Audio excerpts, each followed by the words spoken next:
Yeah. Why are you never really ready? Well, because I'm not a runner. I don't have to always just like stand there and be like, hey, it's time to run laps. Okay. Sure. I don't know. Welcome to the Twinstiq podcast, everybody. We don't run. Hello, We everyone. sit down and we talk about games. Yeah, we are. Sometimes we haven't done that in a week. We're supposed to Yeah. do an E3 A roundup. Has week? We everyone? haven't done that in like 3 weeks, Yeah. 2 weeks, No, something actually, like as a matter of interest, that. has Yeah. everyone actually recorded their E3 thing? I don't I'm We think. shouldn't. I'm not gonna do one. I don't think. Oh, I okay. don't think we're doing that anymore. Yeah. Oh, I I, feel so sad and lonely now. I know. I recorded mine, and you gave me yours, and I have yours. But I mean, hey, it is Well, what you it can is. post those. I only followed what we looked at. Yeah, live, the EA stuff, and that was after that. I just didn't care anymore. So That's, Yeah, well, That's the fair, EA one, yeah. the EA one pretty much set everything up for disaster, so it's not Well, really Yeah. surprising. Well, the EA one is still wasn't the worst one. Ubisoft won that fucking Oh, prize in good my eyes. God. Jesus Yeah, Christ. oops. The best thing about Mute Ubisoft myself was on them. Oh goodness, the best thing about Ubisoft was they carted out Trey and Matt, and that was all right. Yeah, And then well, they had the very trailer that suspicious. was making fun of Ubisoft games. That was amazing. That So, that was also awesome. yeah. And then they wheeled out a guy from Star Trek, and that was also all right. But like Yeah. mostly, it was just bleh. Yeah. Yeah. So They were like, But, I hey, mean, hey, you know The how Ghost Bethesda one Recon was looked like- like it was going to be a great Ghost Recon game? Well, it's still probably going to be a fun game, but it's just cause multiplayer and not Ghost Recon at all anymore. right, So. and then they had that famous Ubisoft scripted chat, which was Oh yeah, they had the Bad. worst of all of that. I mean, the pirate ship one from Xbox was pretty bad, but I think Ubisoft had all the worst. oh, you mean fake Sea of gamer chat. Thieves? Yeah. Sea of Thieves was that's pretty bad. Yeah.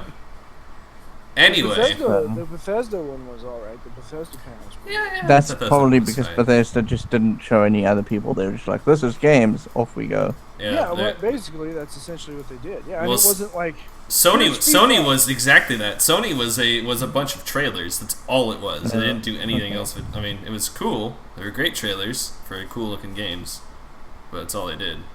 My favorite this year was Treehouse by a long, long mile, which was the, yeah. the Nintendo thing with Yep. Zelda.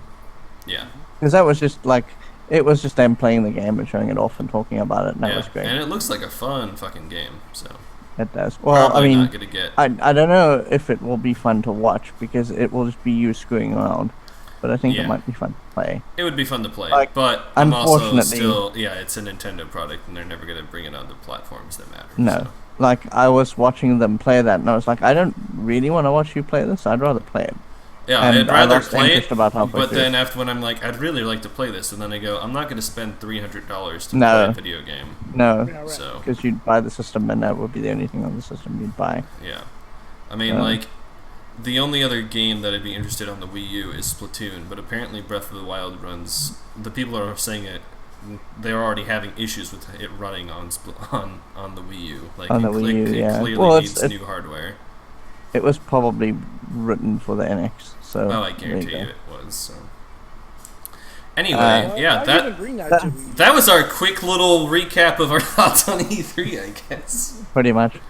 You can still go ahead and post the clips because I mean I think they'll be interesting for whoever wants to listen. But Yeah.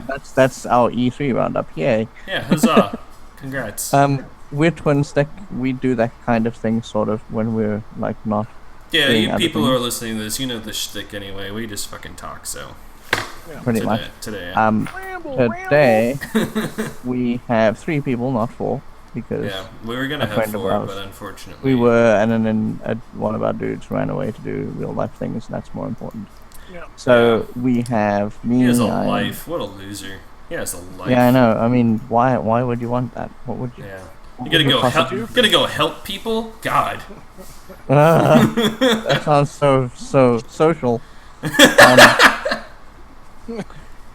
I am Grey Wolf or Lost Wolf, depending on which one you use. I write cranky pieces for Twinstiq sometimes, but And they are great reads. Those cranky pieces. Yes. thank you. There's one coming in 2 weeks. I've got a thing that I want to talk about, and we'll do that. But I got to get through 2 reviews first. But we'll talk about when we talk about what we're playing. With me, I have Yoda. Say hello, Yoda. Hello, Yoda. Very good. Now tell us what you do. I make videos and write things on Twinstiq, and that's really about it. I am almost done with that Overwatch video that I've been working on for almost a month now, but I also have a real life job. So video editing comes down to like an hour, half an hour of video editing a day. So. Oh, that's all right. I mean, as long as you're enjoying what you're doing, that's the main thing. And I did just put up my opinion piece about Titanfall 2 having a campaign not being the most important thing that Titanfall 2 has. Reading, so, by the way, I'm glad you think so because Reddit sure doesn't. Oh, poor Reddit. I don't feel any tears. Do you guys want me to read off some of the comments about that? Because they've been great. Let's go back to that. I mean, you suck. There's a few in there. Usually, if it's just like, oh, everyone here hates this because we really like Titanfall, and any criticism of Titanfall means you hate the game. Yep. Yeah. Like this guy. What's up with all these anti-Titanfall articles written by Battlefield and COD fanboys? You know. Because totally you play both. I love both of those games. I like how this fucking guy chooses lack of character as the death blow. Never mind the fact that one of the biggest changes to the game was literally making Titans characters. Okay. Really? That's not really. This one's nice and simple. I'm sorry, but this article is a pile of bullshit. And here's somebody who had some thoughts. Interesting read and an interesting view on Titanfall. It's nice to see opinionated looks at games. There's too many cookie-cutter reviews out these days. And he goes on to share his thoughts for a couple paragraphs. And he has a nice discussion going on there. That's pretty cool. That's actually helpful. Yeah, that's you suck. I hate you because you don't like Titanfall. Yeah. That's the point. This one's my favorite, and I responded to it because I was very, very curious. Eggs don't matter, only omelet does. This article seems a little biased. And I just wrote, biased how exactly? And he said, it just has a weird stigma towards Titanfall. You clearly hate the fucking game. It's so harsh that I just don't see that in many articles, except from the people that really hate EA and games associated with them. You don't hate EA, you play some EA games. Yeah, I keep saying how Origin is the best game client out there. Shh, don't say that. It is. It gives you a free game every month. Nothing else does that. Yeah. Yeah, you really can't argue with that. That's actually pretty damn cool. Yeah. So At the moment, I think the free game is still Nox. I'm not sure if it changed. So yeah, believe it or not, I think maybe my article was kind of had the point proven to it. It's very clear that fans of COD and Battlefield were the people who were like, oh yeah, look at Titanfall. It looks like COD and Battlefield outplay it, and now they're big. Yeah. They act the same way that those fanboys do. So yeah, no surprise there. No, not at all. Have you written anything else that's coming out soon? No. Okay. Screwloose, tell us about you. Yeah. I'm Screwloose, and lately I just haven't really done anything because I haven't had time to. I haven't played, almost literally played nothing for the last 2, maybe 3 weeks now. Yeah, that's right. Because every time you set up to do something, it's like, here's real life. Good luck. Yeah. That's been happening a lot lately. We had fuel pumps go out. I've got to do some truck work. I've been back and forth trying to hustle jobs, and a couple have been canceled, so I'm not making that much money, and blah blah blah. Life. So as a result, I really haven't been able to play anything, and I really haven't written or done anything. But I do write for Twinstiq. I do some reviews and some opinion articles. Yeah, I think the last thing that I remember you writing was the Firewatch thing. Yeah, I think the last one was Witcher 3. Oh, okay. The Blood and Wine article. And again, that's worth reading. Yeah, both of those articles they're both very good. Yeah. Yeah, don't read the Firewatch one unless you've played the game though. It's just loaded with spoilers. There's just no way to talk about it with. Yeah. No, there's really not. I haven't played it, but I watched Jesse play through the whole thing, so I read it. Yeah, it's that game it's all narrative, so it's like if you try to explain something, you're giving something away. Yeah. And it's worth a shot. I definitely recommend playing it, but anyway, that's not part of this. Yeah, I write a little bit, and I do some LP videos when I'm playing Dark Souls, because it really seems to be the only thing I can reliably record. Right, because you've been I was trying trying- Doom off and on, and Doom hasn't really worked. Yeah, Doom has recorded for me twice, and I managed to get one video posted that was halfway decent. Right. And But I mean, Yeah. you're also basically done with Doom, so you might move on. Basically, I mean, the one thing I still want to do with Doom, I have to record to do it. So Okay. Well, I guess I don't have to, but really to make it fun, I want it. Okay. And actually, I was recommended by Cody a different screen capture software to try, so I may give that a shot. Yeah, we'll see. and maybe that will help.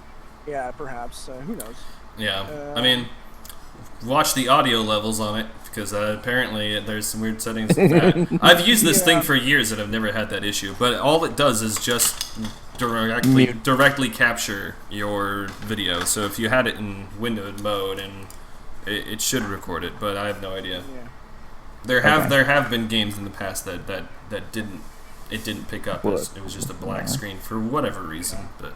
Yeah, I mean it's just weird. It's a Whenever I that tried would to be record Doom, it would try to tell me that I was using developer software, and yeah, Yeah, that's that was tag weird and site. freaky. it was really weird. Yeah, and the only way to fix that was to hard reset my computer.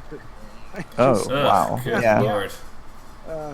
Anyway, that's about it. I really haven't been doing a whole lot of anything, so All right. might as well just Okay. skip me when it comes to what we're doing.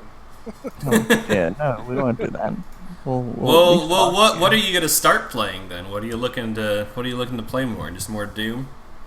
Are we just going into that right now? What are we playing? Yeah, we are. Okay, Sure, might as fuck well. it. Might as well. That's a good transition, and I just messed it up by asking. No, that's how the conversation works. That's how it was destined to be. It was predetermined by the universe, so it's perfect and beautiful, just like you. Yeah, I might play some more Doom. I'm still having a good time with Super Nightmare because that really is a good challenge. Okay. And you know, I bought Stick of Truth on the Steam sale and installed it. I haven't started it yet, but it was it was $7. So I was like, You're yeah, skipping ahead. We're gonna talk about that, but it's fine. Go ahead. Tell us about Stick of Truth. Well, that wasn't intentional. That was just like what I'm planning on starting. Yeah, that's fine. So two birds in a stone. Yeah. And yeah, I mean, I really still want to get back to Dark Souls 3, but I kind of I got out of that for a little while because when you're in it for so long, you go like, oh my god, I need something less soul crushing. So Yeah. It's been a nice break. I do want to go back to it and continue recording because, like I said, I Right. think last time I'm getting pretty close to New Game Plus, and I kind of want to go through it. Fine. But yeah, I mean that's about it. I'm really not doing anything. Hopefully I'll get some writing done. I don't really know what about yet, but I want to put something else up All right. soon, in a while. Fair enough. Sweet. Yoda, what are you playing? Why don't you take a quick guess, Gray? What do you think I've been playing? In the short amount of times that I get to play games, what could it be? What Chronicle. You know, before you- Well, I We're mean, supposed to be talking here about and, that. here and there. We'll talk about that eventually. Yeah, I suppose. But like I said in Slack, I'm sick of progression systems. So every time I go back to Chronicle, I'm just like, ugh, I want that card, but I don't want to. I'd rather just play something where I have all the content because I bought the game, like Overwatch. That's right. Which is which is what I've been playing mostly. Yeah, I'm definitely liking Overwatch a lot. There's been some news around Overwatch too, and I figured we could just talk about that. Yeah, since, we'll skate over that near the end probably. We could do that or talk about it now. Oh, I mean, it's, okay, sure. I mean, you may as well go ahead. Yeah, I mean, ranked mode's in the game now. I've only just finished my 10 qualifying matches, so I don't really know how the system works after that. But I know they fixed some stuff. One of the things that they fixed was one of the game modes, King of the Hill. You're only getting like a 10th of the rank after completing it. Oh, whoops. Yeah, and every other game mode would give you like a full rank or something like that. And so Whoops. people would play That like seems a three little King of the weird. Hill matches and barely get up a rank after playing 3 King of the Hill ranked matches. Play one game of like payload, and then that if they lost, then they would lose all their progress from the 3 other games. Yeah, it was really weird. It was a weird bug that was around for probably a week until Blizzard got the fix in for it. The biggest other problem they're having right now is that if people leave a ranked match, there's no rejoining new players into a ranked match, unlike quick play. So you just end up with a 5v5 situation unless they rejoin within a minute. But usually, if they leave, it's because they're getting pissed off about it. Yeah. But if somebody leaves, then everybody only earns half experience. Right. Yeah. Which also kind of makes sense, but still sucks a lot. Yeah. Thankfully, there are enormous penalties for leaving the game. Like, you can't play ranked for like 3 days if you leave a game and don't rejoin. Wow. If it keeps happening, you will be banned for the whole ranked season. Yeah. Unfortunately, with those games and the people who play them, that's just what you have to do. Yeah. It is. And I think the reason why it has such a mixed reaction right now is because we're in the very first season. We're in the beginning of it, and so the very first process of it is people learning, they're not liking what people they're learning and weeding out all the people who clearly just don't want to play ranked mode, which is the people leaving games in ranked mode. Right. So, I think that's just where that comes from. The only things I think Blizzard should probably change is sudden death, which is what happens if you win your match and then the other team wins their match, and then it keeps going back and forth, a best of 5. And so a sudden death might happen in some situations where you have 2v2 matches, and then it's usually just like a flip of a coin, and then all they have to do is take the first point. Right, and then they win, and then they just sit and defend. Yeah, and there's some maps where the first point's really easy to tend. Some maps where the first point is super hard to take, so it's not the best system in the world. So they're saying that they've noticed that, and they'll definitely try something different for the next season. Kind of a bittersweet note, because Blizzard listened to the community, and we were like, we don't want this to be like Hearthstone. Hearthstone seasons are a month, and that's a little short. We want like 2.5, 3 month seasons, and so that's what we're doing. So we're still stuck with this until... Oh, wow, you're going to be stuck with that for a while. Yeah. You're stuck with it until the winter season. Yeah. So the seasons are going to match esports seasons, basically. Which is cool, too, but still a bummer for people. Fair enough. Yeah. What were the... The other one's pretty quick. The 17-year-old girl... This is stupid, by the way. Incredibly so. Are we going to let Gray talk about what he's doing? Sure. Yes, we'll get there. Don't worry. No, we'll get there. Finish off with Overwatch. Oh, I see. Yeah, this is still Overwatch news. I'm sorry. I got off track from it. It's okay. We're totally unprofessional. We can just include this in news later. I just figured since I was talking about Overwatch, we could just include it there. You may as well get the drama out the way. Go for it. Yeah. Some 17-year-old girl who's trying out to join pro leagues and stuff. People were watching her gameplay. Good, basically. Yeah, well, if you were just watching her gameplay, I could see why it would look like a bot playing, because it looks like a bot playing because of how accurate she is constantly with every single shot. But if you've watched people play CS:GO, that's really no different from any other game there. Yeah, there you go.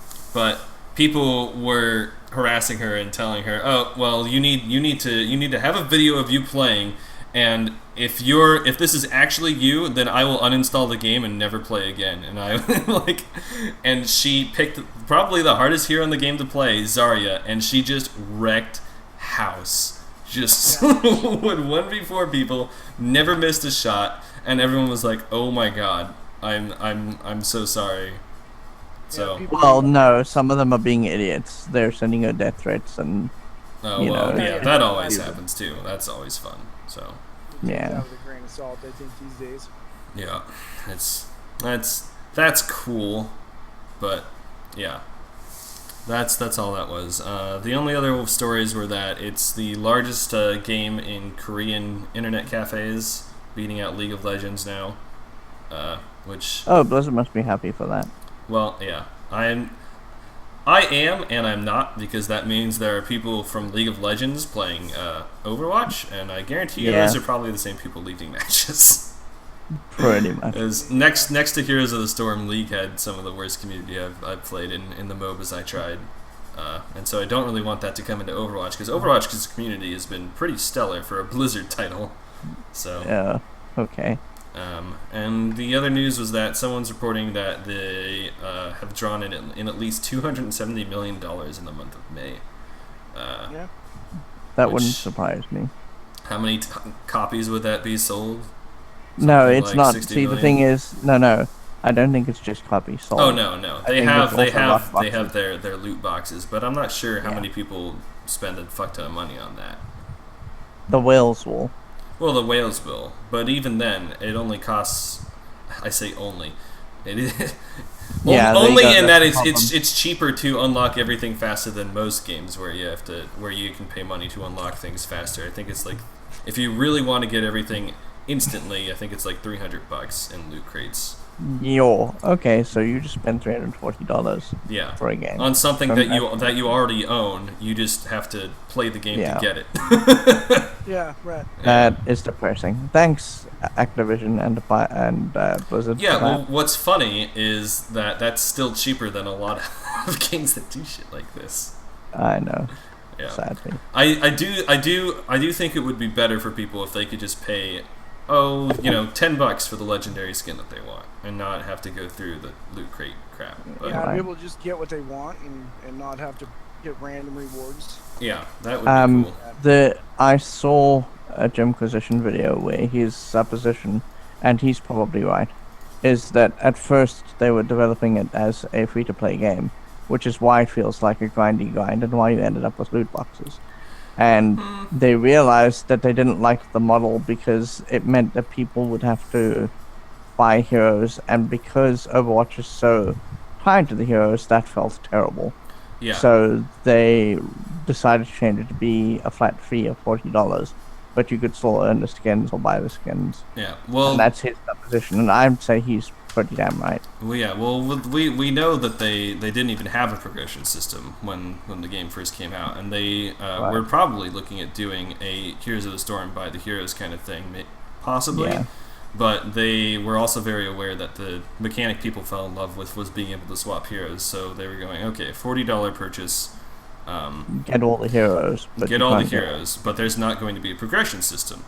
And so people Right. went, well, if there's no progression system, then why would I play the game? Which I still don't fucking understand. Yeah, and don't worry, you and me At both. all. That's really stupid. So Blizzard said, okay, well, We'll we're not pretend to make- going to have you progress to unlock heroes because that's fucking stupid. So we'll have skins.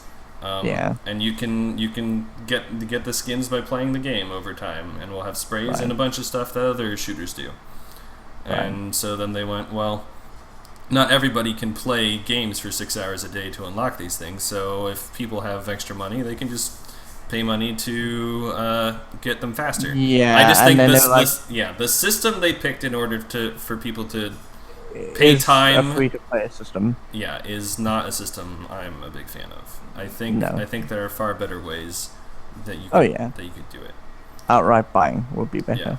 Yeah. Outright saying this is the skin I want and all the progress I Yeah. want must go. to that I'm skin. okay with loot crates for leveling up. I'm not really okay with buying loot crates. Buying things should be a separate thing, because like if you level up, if you're just like, okay, at level 6 you get a fair item, at level 7 you get a widow item. Yeah. That Right. seems kind of shitty. Right. I'd rather that be random in some Well, way. no, what I would do is I would go, you like this character, so all your experience that you make gets poured into unlocking. No, stuff. I don't like Well, that that at kind all, of thing. because that discourages people from playing other characters, which is the whole point of the game. Has to be random. No. What I'm saying is that you can play any character you like, but when you get your experience, right? Mm-hmm. If you're like super into Winston, say, or super into Pharaoh, or super into whoever, any experience that you make out of that game, it automatically goes into a pool that unlocks a thing for that hero. Yeah, that you like. I don't like that at all, because then why would I ever play any other character if I get all the things I get are for this character that I chose? I guess. You know, I'm okay with the free to play option being random, but there should be ways for people who want to pay the premium to get shit faster to just get what they want exactly faster and not Yeah. have to do like some Right. gross casino bullshit thing. Which is what they're doing now. Yeah. And that might change in the future, it might not. Who the fuck knows? So I don't. At the end of the so. day, it's microtransactions for a progression system that shouldn't fucking be there in the first place. Yeah, right. The game's fun. Just play the game because you like the game. If you don't like the game, don't play the game. Yeah, I don't think it will change because I think that Blizzard's psychological analysis of the situation is. Oh yeah. If it comes down to a CEO deciding this, then they're never going to change it. Yeah, right. So I think that's it for Overwatch. Yeah. I think Okay. we've discussed it a lot. I discuss it like every week on the podcast, so that's all right. That's okay. You're into it. Right. That's how it's supposed to be. I did that with Rocket League for a long time. I hope that they do that with levers and stuff because that might make me want to go back. Yeah, that might help that game a lot. They need harsh punishments for levers in that game too, because they also have a ranked mode where people fucking leave all the time. So yeah. Yep. Yeah. Okay, so things I'm doing. Yeah. A lot of the stuff that I was doing went away. I'm playing King's Quest 6, this is going to be my last weekend playing it. It's functionally finished. I just have to, tie the bow and knot it up and send it to someone and say, here's a present for you. Send it off to pasture. Yeah. It was okay. In hindsight, I think that they could have molded the story a little bit better with the adventure. But of the King's Quest games, it's probably the one that has the best integration that way. Like, almost everything you end up doing ties back to the story in some specific way, and I think that's pretty cool. The design intent was a little weird, because the first third of the game is totally open and you can go anywhere and do anything, and then suddenly in the second, third, and the last bit, they yank all that freedom away, and that was dumb, but where the story was headed, it was sort of understandable. The thing that they did at the second, third, they didn't have to do. They locked you in a dungeon and then said, good luck if you have all the items. You're great. If you don't, you're dead. And that was stupid. But the last third is understandable because now you're trapped in a castle and you really need to be sure that you've got everything you need. So that was alright. Chronicle has wound down. I posted video for it on Saturday, and my feelings are still basically my feelings from the beta, but we'll get into that because Yoda and I are planning to write a... It's still just as slow for you, huh? No, it's faster. They have definitely speeded up the matches. If you look at my beta footage, the beta footage is... Yeah, it's like a fucking snail's crawl. Yeah, and literally, I remember one day I was sitting playing Chronicle during the beta, and some friends of mine came over and they were like, well, we're bringing food up, you need to come and help us bring food up from the car. And I was like, okay, and I abandoned my Chronicle match, abandoned it, walked away from the computer, walked downstairs, got all the things from the car, came back upstairs, and we'd moved to the next board. Oh. And that was where my initial feeling about the game came from. I could literally walk away from it, and it would take for that long for you to get there. Jeez. Yeah. So, they have sped it up. It still doesn't make my feeling for it any better because it's still doing the same thing. At this late date, they can't do anything about it. That's the model they've chosen. It's you place things, you overcome those things, and then in the next board you do the same. That's just a game model. It's not going to change. No, that's how the game plays. If you don't like it, then you won't like it. Yeah, but it's free to try out. So. Yeah, and to be fair, and I'm going to make this point because I'm going to write 2 separate reviews for it, one for my website and one for you guys. Of the games that I've tried, of the modern CCGs that I've tried post Hearthstone, this one has almost definitely the best monetization system that there is out there right now for the games I've tried. It's also one that plays the least like any other CCG, at least that I've played. Yeah, I think. Right. It plays more like a board game than it does a card game. A card game. And it's great because it means that you will be able to eventually get all the cards that you are interested in. The crafting system is less stupid than it was during the beta, and the beta was horrible. Like literally, it was the dumbest thing, and then they've changed that to use one currency, and that's good. But they're doing the Hearthstone thing where the disenchant costs, like if you disenchant something, you get a fifth of the amount of stone that you need to enchant something. Oh. So, let's say you want to disenchant a common. If you want to make a common, it costs, say, 50 shards. If you want to disenchant it, you'll get 10. And so on and so forth up to that. It's by fifths. So the top end of something is 3,000, and you can get 600 back out of that. It's a losing game, basically. You know. Yeah. I hate that. I really, really hate that. That's never fun. So. No. And it's just they looked at Blizzard, they saw that was what Blizzard was doing, and they just straight up copied it, and I hate it. Yeah. What was the other thing I was also playing? I don't know, Gray. What was it? Only you know. We could just guess. Was it Leisure Suit Larry 7? No, but I have to play that at some point. And I'm not looking forward to it at all. I don't even know if there is a 7th one. I'm assuming they've gone up to 7. They got up to 7. Yes, they got up to 7. They're planning on making I an picked 8. the exact number. Well done. Slow clap. The other game was Simon the Sorcerer. They got up to 7, and then Sierra spontaneously combusted. They were planning on making an 8, and it didn't work out. And I played Simon the Sorcerer. Simon the Sorcerer was a lot less... It was a lot tamer than I thought it would be. Let's put it that way. Yeah. I had memories of that game as playing it 20 years ago, and I thought, oh no, it's going to be scary and bad, and it's going to pull a lot of... Because the one thing that I always remember about that game is the social commentary that it makes about how workers are treated in businesses, and I immediately hit that and missed the first or second session that I played. And I was like, oh no, I hope the rest of the game isn't like this, because it's fun and silly, but it yanks you a little bit out of the game when that happens. Oh. Because it's supposed to be like a very weirded out high fantasy world, and then suddenly they're making social commentary. I'm like, don't do that. Yeah, it's bad. this doesn't mix well theme-wise here, yeah. No. I mean, be silly, that's fine, because they made some silly jokes. One of the jokes that they made was at Tolkien's expense. And that was quite cute, you know, because it was a high fantasy bad joke, you know. Yeah. But, like, sometimes it would just yank you out and go, oh, like right at the end, there's this bit where a guy phones you in the middle of a high fantasy universe. A guy phones you, and he says, I'm life insurance, and then he wants to talk to you about life insurance. And it's just like, what?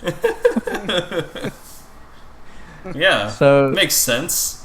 Well, it happens every time I'm eating dinner. Pretty much. So it wasn't as bad as I thought it would be. Well, it happens to me when I'm, dropping magnets down a hole on a mountaintop, too. So that's... Yeah. Oh, I see you're looking at that picture. That's when I get calls for life insurance. Right. I am going to be playing some stuff. Some of it we'll talk about in a minute. But I'm going to be playing Quest for Glory 3. I looked at the big serial list, and I was like, there were two choices. Either I play Larry 6 or I play Quest for Glory 3. Those are my two choices. And I didn't really feel up to playing a Larry. So we're playing Quest for Glory 3. I am also thinking of starting up a thing that I bought in a Steam sale, but I'll talk about that when we get there. And we're going to talk about the other thing that I'm going to play shortly, so there we go. That's what I'm going to be up to. Coolio. Right. Which brings us right to the Twinstiq Game Club is back. Yeah. Yay! We posted a video yesterday. We did rolls for who's going to do what. I won the roll, so let's talk to you guys first about how awful and scared you feel about playing the game that we're going to play. The game that we're going to play. I'm not too scared about it at all, really. I'm not scared about it at all. I actually enjoyed. I played about 20 minutes of it that evening. Oh, cool. Oh, very good. After you spent an hour trying to get the freaking game. Yeah, so. after I spent. That was my fault, really, more than anything else. So I am Well, sorry. you didn't know. I still had no idea how GOG worked. So it was a new experience. But now that I realize it's much simpler than I was trying to make it. Yeah, much simpler. I played about 20 minutes of it. I found it to be very charming and pretty easygoing. I think I'm gonna like it a lot. Okay, so now this is spoilery, and I shouldn't ask this yet. But which mode did you pick? Did you pick standard, expert, or practice? Standard. Okay, all right. We'll talk about why that choice is important when we do the first podcast. Oh, okay. Yeah. I'm gonna pick something else then. I'm not gonna pick. No, expert, don't. though. Because okay, so standard is probably the way to go, because standard or practice is the way to go. Because expert is really hard. Standard is what I was gonna do, but if you pick standard, I'll just go practice because I suck at games. So I'm gonna go practice as well. all right. So don't feel bad, Cool. because standard is probably of the three modes the middle. Practice is super easy and it shows you exactly what to do. And expert just takes away all of the cues completely. Yeah. And you have to know music lost, well sure. to understand what you're doing in expert. So, the thing about expert is that it does have little payoffs all the way through the game. There are extra scenes associated with expert. But for the version of the game that you're playing, the VGA version, they don't necessarily do all of those scenes. So it's almost not worth We're it. talking about Loom. Yeah. By By the the way, Since LOOM. That is the 1990 LucasArts point-and-click adventure. Loom. Right. And that is what we're going to be playing for the Twinstiq Game Club. It shouldn't take too long. If you want to join us, I don't think it'll take much more than 2 or 3 weeks to play through. No, Because we're hoping for 1 or 2 week sessions for each game. So for some of those games, I don't think that's going to happen, but that's fine. We'll get there when we get there. something like I don't think Spec Ops would take only 1 week, but No. something like Papers, Please or Hammer Fight probably would. Okay. No, Hammer Fight, you can play through that in a night. Yeah. Oh, Just okay. story mode, you can do it all at once. Yeah. If you wanted to. Same with Papers, Please. Oh, okay. So All right. we'll see. I thought it was longer than that, but okay. Well, it is if there are extra modes in Hammer Fight, but just the story mode is just like a linear. Okay, story. and It's like fun. It's still really cool. I assume that when we get there, people will just say this is the mode that I want to play, and then that's what we'll do. Like with Papers, Please. I just assume story mode because the others are the other modes are like there's a competition mode. There's no multiplayer in this game. It's just competition against the AI, and then there's a hunt mode. Okay. Where you like earn coins and ranks and stuff, and just like make your little guy look way cooler, get more weapons and stuff. Fair enough. But yeah, if you want to join our game club, I'd recommend grabbing Loom from GOG. From GOG, don't get it from Steam because Steam. we don't know if it will work. It probably will not work. I almost guarantee that.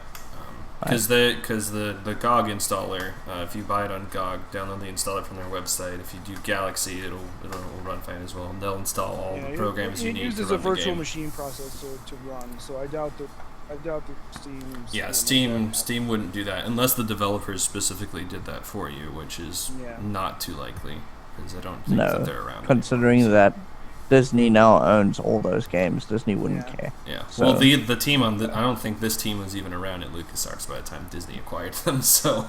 No, because this got released about a year ago to the wild. Yeah. I am going to be specifically playing a different version than you are playing. You're playing the CD-ROM talkie version, which was the last version ever released. Mm-hmm. I'm going to be playing the first version, which is the EGA disc version. 16 colors. 16 colors, no speech. Everything is a text bubble. But that's the one that is the most feature complete. Yeah. So that's why I'm going to end up playing that. Any footage that I do for Twinstiq, I will pull from my GOG library, so you will get VGA pretty footage. Right. But that's Loom. We're going to be playing that for the next 2 weeks. We will tell you when we get to the next Game Club game on this podcast and also on the Game Club podcast, which are gonna maybe go up on Yeah, Fridays. I would check out the So- first video because we do talk about all the games that we'll be playing eventually, and so you might want to hit up the Steam sale for some of those. Like Ghostbusters and Hammer Fight are two that I picked up on Steam for a total of like $350. So. And Papers, Please is also up on Steam right now. Yeah, and Papers, Please runs fine on any platform you buy it. I think you can even download it directly from his website. Yeah, as far as I understand it, you can. Yeah. So, but like I said, we're gonna work through the list of games that we have, and we will tell you when we move to the next one. Don't buy Spec Ops because we're not sure if that is a game that we will be playing. Yeah. So you've been hearing us talk about Spec Ops. Don't do that. We're not sure. Yeah. If Andrew drops it, I'll probably pick it again eventually because it's definitely one everyone should play. I think so. Okay. Anyway. So that is the Twinstiq Game Club. So let's talk about news because we haven't talked about news. And now we have a lot of news. Oh, most of it we'll just skate through. I'm gonna glom two things together very quickly. Steam sales winding down. Have you got your games? So everyone here has bought something from the Steam sale because they had to. Yeah. So very quickly, just talk about a game, one, not several, that you bought off the Steam sale that you're interested in and wanting to play. Well, I'm interested in Hammer Fight because everyone's been talking about it now for the book club, and I'm interested to check that out. Yeah, it's fun. It's a lot of fun. So yeah, that's what I bought. Today, Ants. All right. Well, I bought Stick of Truth. Now Have you seen anything about Stick of Truth? I've been hearing about it. I had my buddy Dan lives out of state, and he's been telling me about it for a long time. He's like, man, you got to pick this up. It's so funny. It is. One of our things we did in high school. One of our friends was a computer science kind of guy, and one of the things he did for part of his senior project was introduce the world or our generation to South Park. Oh, that's awesome. That's awesome. We had the very first episode, and we were allowed to have that on in high school and show the whole class, and it had everybody laughing. That was the one that was just called like Christmas something, right? That wasn't even called South Park then. It was Santa Claus versus Jesus. And, and it was Socksmith is what it was called. Socksmith, yes. Kenny and Cartman were reversed names. There was differences in things, but yeah, it's been interesting, and to see it come to a point where there's games, and then there's a new game coming out that I might be interested in. Yeah, made by the same people who made that original project way back when. It's crazy they were on record as saying that they would never do that again after Stick of Truth. Right off the end of Stick of Truth, they were like, no, never again, because they had a lot of Ubisoft meddling, I think. I'm sure they did, but and I think that what they did was they sat down and said, we will make you another game, but only if you don't mess with us. That or Ubisoft said, you know what, you're probably one of our best-selling games of that year. What if we gave you 4 times as much money? Yeah.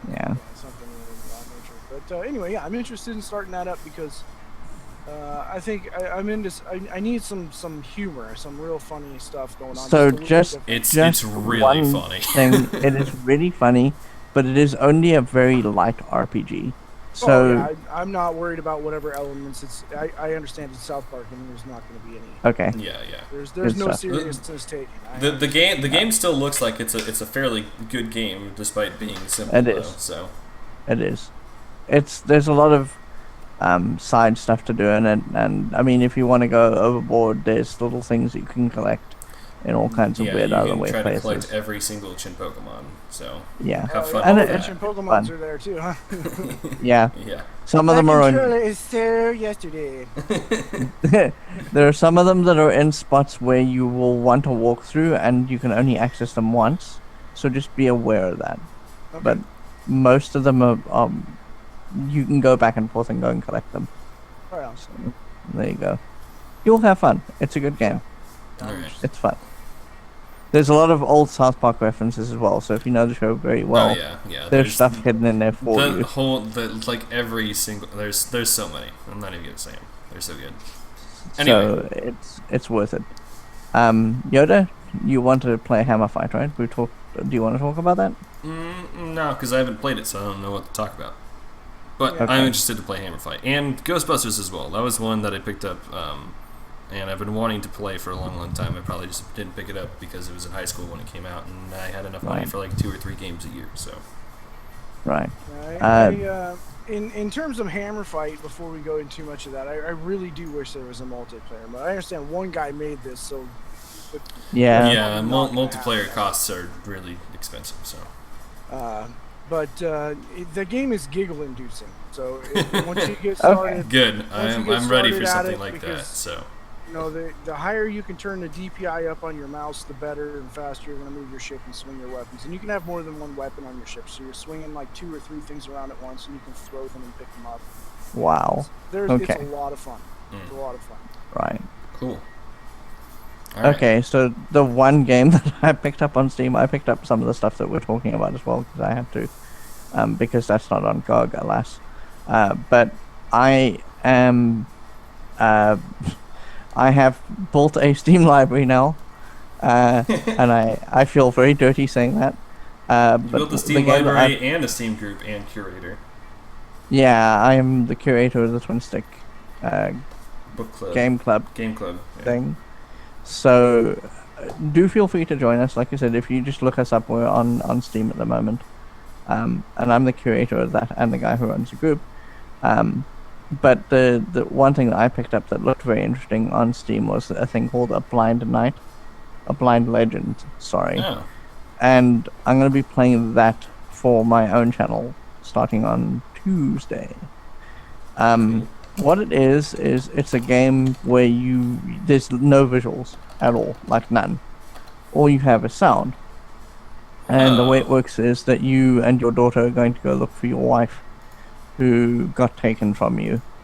And he's a knight, so he has a sword and shield, and he gets into fights, and he's completely blind, so everything that happens is an audio cue. Everything. Yeah, that's awesome. Here's some gameplay up on the stream right now. This is the game. It's just a background image, and you literally just apparently have to use your audio cues. That's great. Pretty much. That sounds like a So load of fun. I'm very interested in seeing how that works out. I know that they had an iOS and Android port, and I know that in that there is in-app purchases, and I hope they've taken those away. But the in-app purchases, basically the way they work is your guy has a heartbeat. That's how you can tell when he's gonna die. Okay. Oh no. And I think that's the one element I might have to turn down a lot, because the way it works is that as you get more and more hurt, your heartbeat speeds up until eventually you die. Okay. Oh. So when you die, your heart slowly refills. It's like Zelda or anything like that. Your hearts go back up to full, and you can just start playing again. But it takes a little bit of time, and the only in-app purchase that I'm aware of is to speed that process up to get you back to God, full so hearts. it might take a long time. That would Yeah, suck. but the way I intend to play it is I intend to play it in little bursts, and if I die, I die. Yeah, that's fair. Well, So- you'll have to tell us about how that runs, because that sounds like a lot of fun. I would be pretty interested. I'm in very interested in it. There are lots of other things I was looking at while I was busy, like building a Steam library. And some of that I will probably talk about eventually, but that was the thing that jumped out at me the most. that. Awesome. So, if you haven't got your games from the Steam sale, you better do it, because that's winding down, by the by. The Yes. other thing is there is going to be soon an Xbox One Ultimate Game Sale, which starts at July the 5th. We're going to come out of this period of sales probably at the end of July, but July the 5th, it's 40 to 60% off. It's not great, but it's a sale on console, and they don't really do that. The Xbox One itself will be, I assume this is at specific retailers only at Microsoft.com, for $279. So if you haven't splurged yet, maybe splurge now. Some Windows games will be included. We've got Quantum Break, Rise of the Tomb Raider, Gears of War, Ultimate, and the sale will run through to the July the 11th. Not a very long sale, so Yeah. But I haven't been hearing too many good things about Gears of War Ultimate. I really don't recommend Rise of the Tomb Raider. And Quantum That leaves Break. Quantum Break. Break I've heard mixed things about, so. Okay. Dr. S liked it a lot, so. Yeah, and Okay. I really liked Rise of the Tomb Raider, so there we go. Yeah, so that's how differing opinions work. Ta-da. We have some Rock Band DLC coming, Rock Band 4 DLC, July the 5th as well. I assume, is that going to be part of the Xbox One sale? I have no idea. I That don't. was not mentioned along the same lines. That's the Xbox One stuff. Let me see here. I've still got the tab up. I mean, Rock Band releases DLC there all the is, time, so. Okay, no, then probably not. Okay, so it's Rock Band 4 the DLC. full list of game prices has not been released yet, but some of the Xbox games, Ark Survival, Evolved, Doom, Dark Souls 3, Quantum Break, Xbox One backward compatible games, Witcher 2, Left 4 Dead 2, Counter-Strike Go, South Park, Signature, etc. I mean, back in the day, Rock Band DLC was there would be new songs weekly. Are they not weekly things anymore? I don't know. I mean, it depends. I mean, it does say that there are other songs and artists scheduled in July. So they've got Billy Joel, Third Eye Blind, Bastille, Brain Sensor Orchestra, and Fuel. All songs will be $8.99. So I mean, that's enough to be able to do a couple. It's looking like maybe they're bi-weekly now. Oh no, they were for a while and now they're weekly again. So. But yeah, more Rock Band DLC. I don't know if that's really news, but yeah. Yeah, they've had quite a lot of DLC this year already too. But I don't care because fuck harmonics. Yeah, As somebody absolutely. who has posters of all of my Rock Band Now you know how I feel about manuals Blizzard. combined, I do know how you feel about Blizzard. So Also it'll be some- really, really ironic if Harmonix makes a game that makes you very interested and then you talk about it all the time and are super interested in it and bring it up every week. That'll be hilarious. Then we'll just be inverts of each other. I was kind of interested in the idea of Rock Band. I really was when around the time it came out. But the problem then was that I could see how it would go. It's the same situation that we had now with all those toy games, like Infinity and all that stuff. Skylanders and all them. Yeah. Yeah. You would buy the disc and that would be okay, but then between the DLC and the peripherals, you would just be pouring money into a hole. Yep.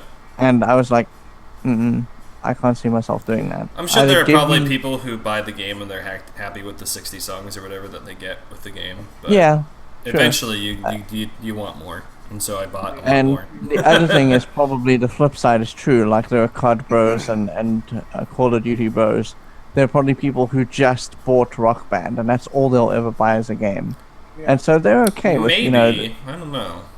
I feel like that's a far more niche market than just their CODs or your Madden bros, though. But the thing is that there are people like that. Like, It's I true. know for a fact that my sister and her husband in Australia, they bought... That was the one thing that they bought an Xbox for. And they loved it, you know, Yeah, for like... I could see that. It definitely a probably year and a brought in half. all the people who don't play games at all. So Yeah, because what they would literally do is they would have weekend parties, starting on a Friday and ending on a Saturday morning or whatever. And what they do is they just get drunk and play Rock Band, and it was awesome. Oh yeah, I mean that's all we Yeah, did in high school, yeah, aside from the Guitar getting drunk Hero. part. So Yeah, that's how you do it. So, you know, I can see that it would sell systems, but that, like I said, I looked at this and I said to my sister, "Don't do that. It's not worth it because the long-term implication is that you're going to be buying peripherals for it all the time, and you're going to be buying songs for it. And between those two things, you're easily looking at a system, a game, and accessories. I don't even want to start thinking about how much money I spent on that. But I mean I have 500 DLC songs, but I guarantee you I spent way more money on buying drum sets that I'd break. Yeah. Yeah. Yeah. So Well, yeah, I mean, and you know, transversely, the Guitar Hero. Yeah. Yeah. There were a lot of songs you could unlock just by playing the game. Your experience. Yeah. You could buy songs. Which is good. yeah. That's a much Well, better model. that's how Rock Band worked as well. at Yeah, least. right. And I'm sure they. But people didn't like that for the first couple, and then in Rock Band 3 they were like, okay, yeah, this is stupid. Just here's all the songs you bought the game. You shouldn't have to play through story mode to get them all. Yeah. And I think only the first 3 Guitar Heroes did that as well, because I know that Metallica and Aerosmith don't do that. Yeah, Yeah. because those are just separate discs that you bought and added in. Yeah. Yeah. Right. So the other thing that's sort of related to this, but we're going to talk about this a little bit more because there's a caveat attached to this. Free-to-play MMO Neverwinter is coming to PS4 on July the 19th. It's an okay game, just don't get your hopes too high. I kind of liked it, but then you hit level 40 and then it does stupid things. But Perfect World is selling a Head Start pack that will allow access on July the 12th for $19.99. Yeah. Oh, Cody has free-to-play That's game. good. That's fun. Early Yeah. access is stupid. Early but we'll access talk for a about free that. game. Yeah. That's fucking We'll talk about that because that's an opinion thing. We'll talk No, about that. it's fact. Early access is stupid. It's a known fact. Early access is stupid. It's a known fact. What are you talking about opinion? That's silly. It is my opinion, however, that Neverwinter was fun for 5 minutes. But that was... Yeah, it's like it's all right until level 40, and then what they do is they pack on the grind. Oh, I didn't like even right get to at level level 40. I probably got to around level 4 or 5 and then went, alright, that was cool. I had a don't think friend I've who played it was since. yeah. Screws go. No, I was just gonna say that's enough. That's all there is to it. Yeah, Go I had a friend Experience who he was very invested because it was a D&D game, and our plan was to like make a little guild and do the dungeon runs at level 60 because that was the cap then. And I got to level 40 and I was like, I'm sorry dude, I can't, because at level 40 the grind just becomes oppressive. It's a perfect world game and they're good at that. And I couldn't keep up with doing the dailies because it sucked too much of my life. Isn't that how WoW gets at a certain point? Like the grind for levels is just so freaking long. No, because WoW realized that they couldn't do that anymore. So what they've done is everything up to level 90 is pretty fast. Like you can knock out a level a day if you wanted to in WoW. Okay. And while that sounds like it takes a long time, we're talking about maybe 30 or 40 minutes of gameplay. Well, yeah, And, that's not too bad. about the length that it would take in high levels in Star Wars: The Old Republic, which was my flavor of MMO. And I mean, that's the thing with all MMOs. Like, if you really like Neverwinter, then you like a D&D theme on your MMO. That's really kind of all they come down to nowadays. So Yeah. So what Neverwinter does that's slightly different is that they have daily activities, and the daily activities get you the premium currency, right? So that in the end, cool. you can afford to buy the like, if you want a bare amount or whatever, you can buy the bare amount out of your currency that you make. But the way it works is they call them astral diamonds, and astral diamonds they have 2 kinds of astral diamond. The first is unrefined, and the second is refined. Oh. Okay. So the way you can do it is that every day you can do a bunch of activities that will get you astral diamonds that are not refined. Okay. You have a cap on how many of these things you can refine every day, so it gates how much premium currency you can get. Yeah, that makes sense. It's a grindy grind. Yeah. Right. Yeah. So what that they would do really is, suck after too long. Yeah. So then what they do is with this grind, right? At level 20, they start assigning you daily chores, basically. There are things on a checklist that you need to do to get the unrefined crystals. And these are not bad. It's like run a dungeon, do a module that someone else has written, do a PvPQ, just one. Then at level 30, they're like, do 2. Then at level 40, it was do 4. And then at level 60, it was do 6. And it was just... sure, every time you did a jump like that, when you went from 20 to 30, it would give you more unrefined crystal at the end of doing 4 of them.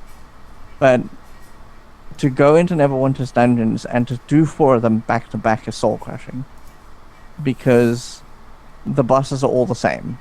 Like here's the typical MMO Neverwinter boss. You get to the boss has phase 1, you tank him down, that's it. Phase 1 is done. Phase 2, he starts spawning tentacles and adds. Now you need to kill the tentacles and adds. Phase 3 is burn him down again, and phase 4 is tentacles and adds again. That's every boss. Every single one. And the problem no, is no that different strategy. yeah, and the other problem is that because it's a free-to-play game and because it relies on its microtransactions, those bosses would hit super hard to knock you out.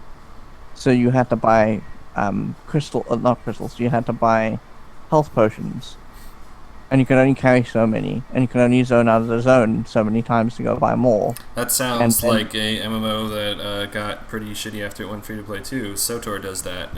You have to buy med packs for like $2, and yeah, if you die, then you don't get to use the med pack. The med pack will immediately raise you right where you are, but if you don't, you have to walk forever back to the boss. Yeah, and because bosses take 2 or 3 times sometimes in that game, because this is exactly that system. Yep, fuck that system. That sounds like it sucks just as much. That's bad.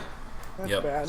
That's obnoxious, and it's time. It is. It's great for the publisher though, who gets all that money. Yeah, because everyone's like, convenience. Yep, it's only $2 to save me 40 minutes of time. So yeah, and that's pretty much it. So let me just dash your hopes by saying that Neverwinter is okay, but not a game you probably want to sink time into because of its money system. All right, but we'll talk about early access along the way. We're going to talk about that later. Right, so now there's other stuff. This is non-saley, non-buying stuff. Blizzard is looking for a game director for an unannounced Diablo project. Yep. Hooray! I have a nomination, Mr. Blizzard. Mr. Blizzard CEO, hire Jeff Kaplan. Hire Jeff Kaplan. I have never seen a developer be so open about the development process of a game. Like, ever. Not even in indie games, let alone AAA games. Like, for fuck's sake, hire Jeff Kaplan. For everything you do at Blizzard. Okay, so here's what I think that happened there. I think he watched the mess that is the Hearthstone development. And he was like, we can't do that because this is a shooter and our community is going to be a lot bigger. And so it's like, maybe we should open the development process up a little bit more and tell people what we're doing and explain it so they explain what we're thinking. And I think that's been better for that game. Yeah. Maybe even to a fault at times, like the Tracer Butt scenario. It was just like, okay, well, here's my thoughts on it real quick. I'll just go work on that, and then all of a sudden there's an internet drama because... Right. But I mean, the alternative is that we never hear anything new about the game, and then they just go, "Oh, we changed this, and we're not going to tell you why." And I'd rather him have open conversations with the community like this. So hopefully that something like that happens with Diablo. No, this is funny because go. I was just going to say, currently the lead developer for Diablo stuff is Josh Mascara. If I'm saying his name correctly, I'm sorry, Josh, if I'm reading your name. We apologize. It is not clear, apparently, whether he's moving to a new project or has quit or whatever. But Blizzard is looking for someone for an unannounced project, whether that be a possible sequel, which I kind of feel like is a little early for, or perhaps they're doing... Isn't that the guy who just left Blizzard? So that's probably why that's Jay. No, that's Jay Wilson. No, Jay Wilson. Oh, okay. Thank God Jay Wilson left Blizzard. Yeah. That that's guy right. was a travesty. Toxic. Yeah, pretty much. He was not good for anyone. And the worst part was Mark Morhaime had to go into the forums and say, "Oh, he's leaving, but I feel like sad. Sorry, he had to do that. Maybe he didn't want to." Oh, okay. So Mascara replaced Jay Wilson. Yes. So, we'll see. What else has Mascara worked on? That I don't know. I didn't go that far into looking into this topic. Okay. Well, while you look for that, let me talk very quickly about what I see happening here. And this is kind of funny from my perspective. If you look at Blizzard now, there are 3 different teams doing well, there are probably more teams, but there are 3 different teams doing different approaches to their communities. You got Blizzard's WoW team, who don't want to talk to the community at all. Like, they'll shaft them as hard as they can. Like, Legion's coming, and we still think that the new work order tables are Facebook tables because no one's told us anything different. There's the Overwatch team is very quiet, though. You don't really hear about much that they're doing at all.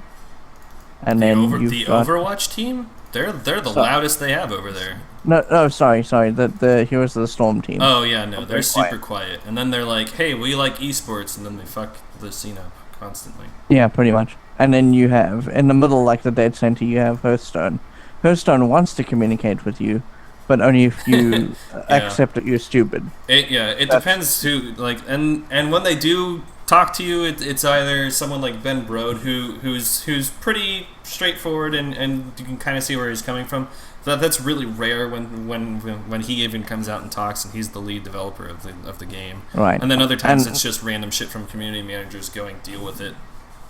Yeah, like, we think you're stupid, so you can't have more deck slots. Yeah. Or, we think you're stupid, you wouldn't be able to understand how to buy legacy content. And Yeah. that is basically their approach to their community. And then at the end you have Overwatch, and Overwatch is doing really well because Overwatch is actually embracing and talking to its community.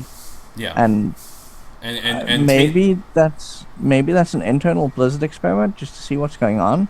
Well, and see it's what they a can great get away with. experiment, and they need to keep doing it. So just keep all that No, shit, I mean, please. as in these three approaches to communities are different. Oh yeah, maybe. experiments when It also comes could just come down to the lead developer and just them being like, okay, well, I mean, this is my game. I'm gonna treat the community the way I want to. So I'm Yeah, sure that's right. probably more what it is. I doubt Blizzard CEO, Blizzard Corporate's not going to care that much about how communities are run. They're just going to look at No, they're going what's to the care money about coming bottom line. in, how much are we Yeah. spending on these teams. So Yeah.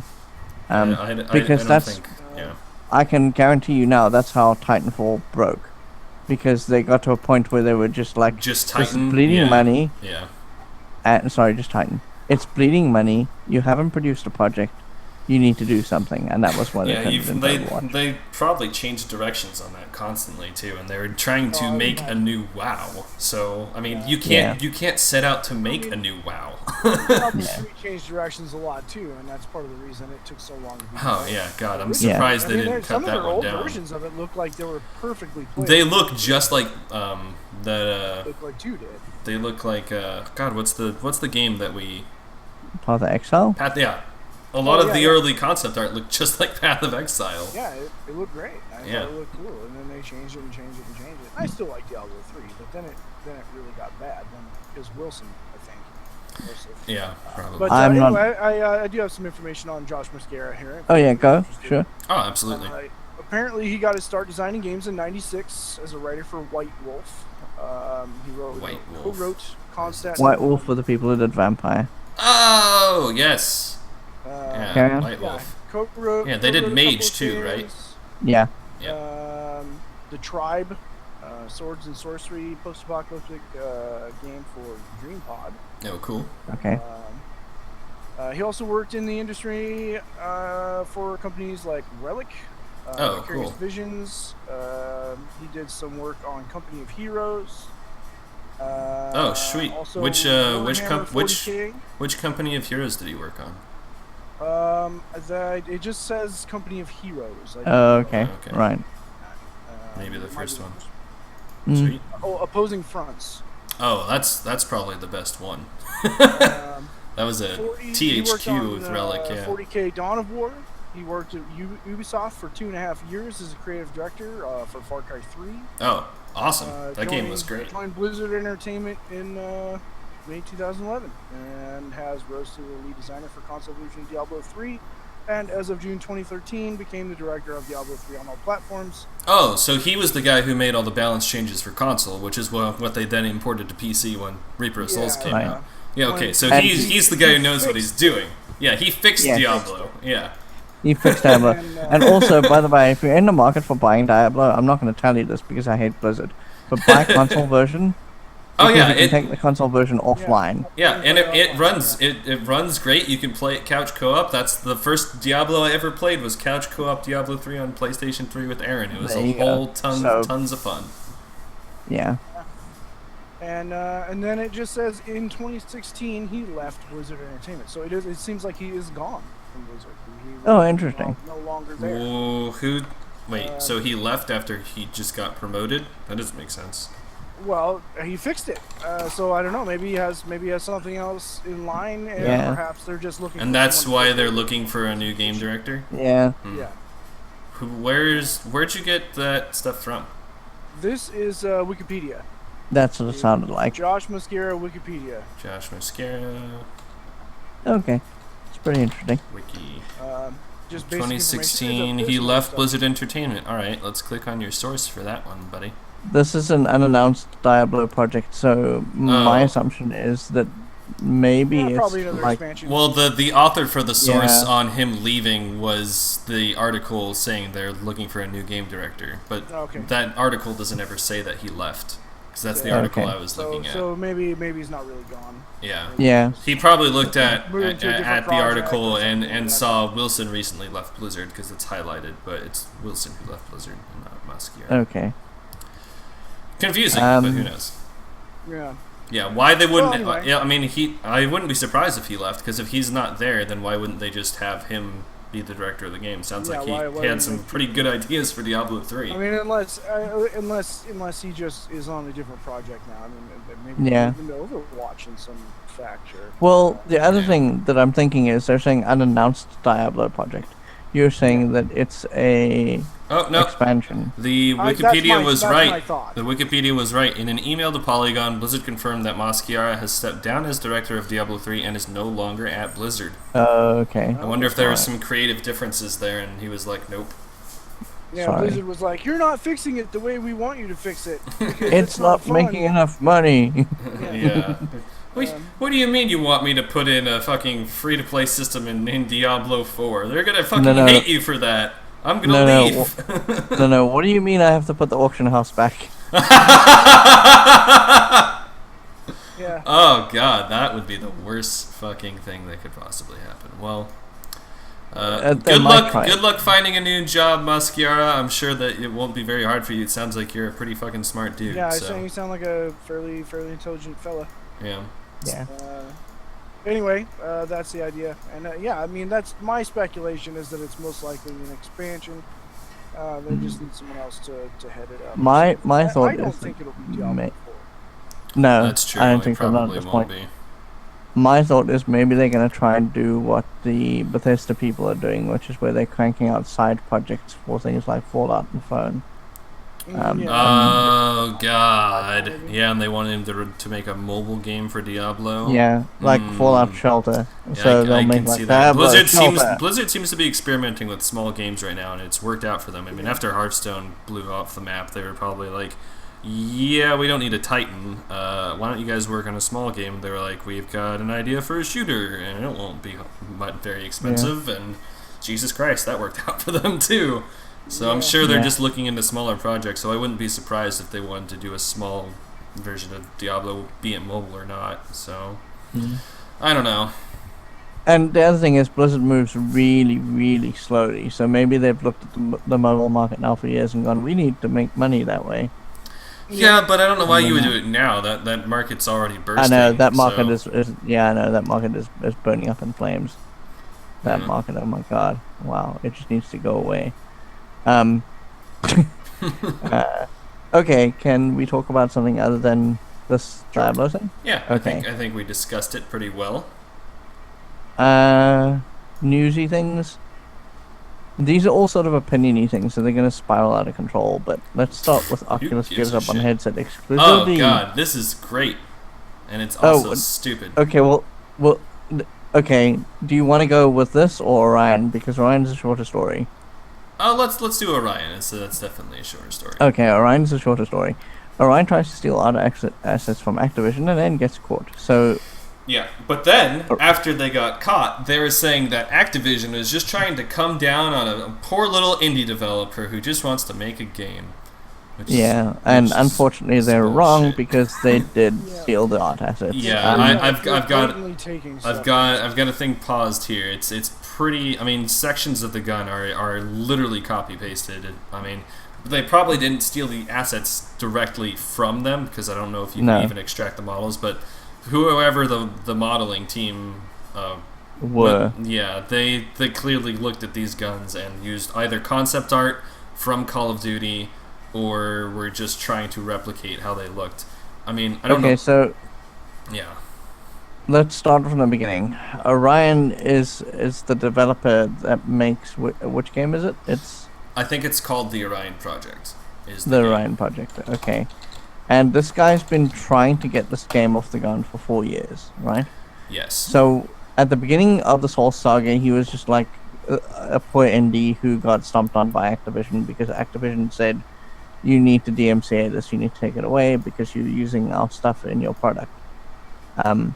He was like, oh, poor me, I'm a poor indie developer, you know, I was just building my game, and I'm sorry, it looks very similar, but we'll take all the stuff down.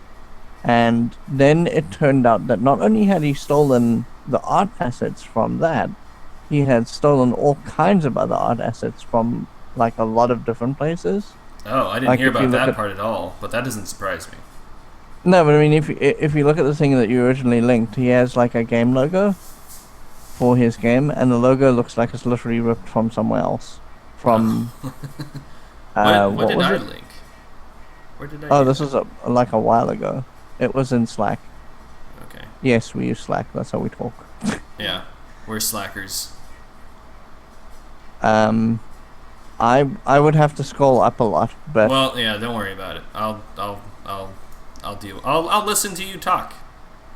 okay. So basically, he stole like a whole bunch of assets, and then Reddit got hold of the story, and Reddit started looking into this, and they're like, wait, you did actually steal all these things. So in the space of 24 hours, he went from, oh, poor indie developer, to he was backed in a corner and acting like a trapped animal.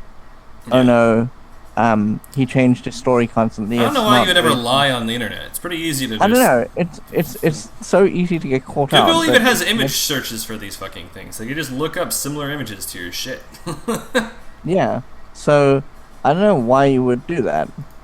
You know, it just makes no sense. As you can see the gameplay on the stream right now, it's not like this game is gonna be the masterpiece of gaming anytime soon. Yeah. So it does look a lot better than most other shooters where you just shoot dinosaurs. I'll give it that, but it definitely doesn't look super impressive. Right. And basically, I think hopefully this will kill all his future projects. Yeah. Not that I want to come down on him that hard, but he needs to learn a lesson. Oh you yeah, know? yeah. No, yeah. It's just a bummer because it's so awful to see him try to make himself out as the victim when he's clearly not ripping shit off from other people. What's also especially funny about this, and was in the Reddit thread, was that Activision hasn't had to do anything. Activision hasn't said a word. This guy really? sold himself up the river. Yeah, Activision just keeping dead quiet. They're letting him sink himself. Well, yeah. Why would they make any statements? Like it should just be a thing between him and the people who are, you know, challenging the fact that he's stolen their shit. Like that's a private matter. That's a civil matter between those two people. Yeah. So Yeah. Speaking of civil matters, we've probably got another lawsuit that we can talk about later. It probably will. And I think that's about all we need to talk about with that, unless anyone wants to say anything. Schoolers, do you have an opinion at all? You've been very quiet. Well, I've been thinking, since we were talking about similarities and stolen models and very similar things. I've been trying to find an image. There's a board game out there called Infinity. It's very popular. Okay. One of the guys in my Pathfinder group plays it, and yesterday he brought a model called a Toha. Okay. An Infinity Toha warrior, and he looks. Oh, here's one. I'm gonna link this in our chat com. Yeah, so you guys can see this. This guy looks just like Reaper. Oh boy. Oh, from Overwatch. Yeah. Now I don't know for sure which came first. You'll be able to see it's the one on the left. If it's Infinity, it's probably Infinity. Infinity probably came first. Oops, no, that didn't actually. That just went to Google. Yeah, it's just whatever you did, it just went to Google. I'm not sure. I know. Oh, you spelled images wrong. You spelled it as imgrez. No, this is here we go. I just didn't hit the. Oh, okay, there we go. That looks like a puppet roll. Yeah, that looks somewhat similar. Yeah. Yeah. Kind of. Yeah. I mean, he's hooded with a cloak. That's basically Well, it the takes to be similarity. Reaper, I Well, guess. there are other images I've seen of this that. Oh, okay. Right. Much more similar. That's a close similarity. I mean, yeah, if he was like dual wielding two, sawed-off shotguns and had the ammo on his neck and shit, and had like a skull A little mask. bit more. Yeah, Yeah. because Reaper doesn't have eyes, and that guy clearly does. Right. But yeah, it's pretty close. Yeah, very similar. Oh, I guess I can reopen. My closed take tab. on this whole thing is, I mean, okay, this seems like it was a direct rip, okay, but there is going to be no such thing, because one of the things that they teach you in writing classes, there is no such thing as an original story. So, Sure. really, there are no such thing as an original gun, so I don't know. Definitely he ripped these, because it's clear that he did, Yeah. but how far down the rabbit hole do you go with that kind of thing? Yeah, it's true. So, oh well. I mean, it happens. But here's the thing, right? If you are blatantly plagiarizing someone, you deserve to be caught for it. Oh yeah, Yeah, absolutely. you do. He does not Right. deserve to get away with this shit at all. Definitely. That's what I'm saying. The whole It- we're indie and Blizzard is big and Yeah, Activision's on our back and we can't do anything. Blah blah blah. Like, Yeah. no sympathy. For Oh, that, that's period. why I kept on Most of prefacing those statements with, he clearly copied here. This is right. an absolute violation. Yeah. But, like, how many guns can you really realistically make? Well, that's true. Well, I mean, if it was like, because a lot of Call of Duty things are like, okay, we have AK-47s and shit like this, but this is from Black Ops 3, which is like crazy Cthulhu fucking game with crazy ass fucking sci-fi weapons and shit, and they're both Right. sci-fi games, and there's no way Yeah. that two sci-fi guns would Yes. be the exact. No, that's true. Yeah. Yeah, like- and there comes a point too, to reinforce Gray's point that all of those start to look generic. So Yeah, at some they point, do. There's so much overlap that there's almost no difference in any of them. Yeah. Gun models. It's armor models, honestly kind of crazy that somebody from Activision could even look at these, being played, and then go, "Oh, that looks a lot like our gun," because it's not like you have a still placed in front of you like we do right now. You're running around and shooting things. It would have to be someone catches a tiny little detail like their iron sight soap or iron sight Yeah. or red dot sight, or that little like blue circle thing in the back of the gun there, and go, "Oh, that looks pretty similar to something I worked on." We should maybe look into that. Yeah. And then Shazam. And then Shazam. You end up with a lawsuit. Yeah. Can we talk about other stuff, or we want to talk about this some more? Oh, I'm through.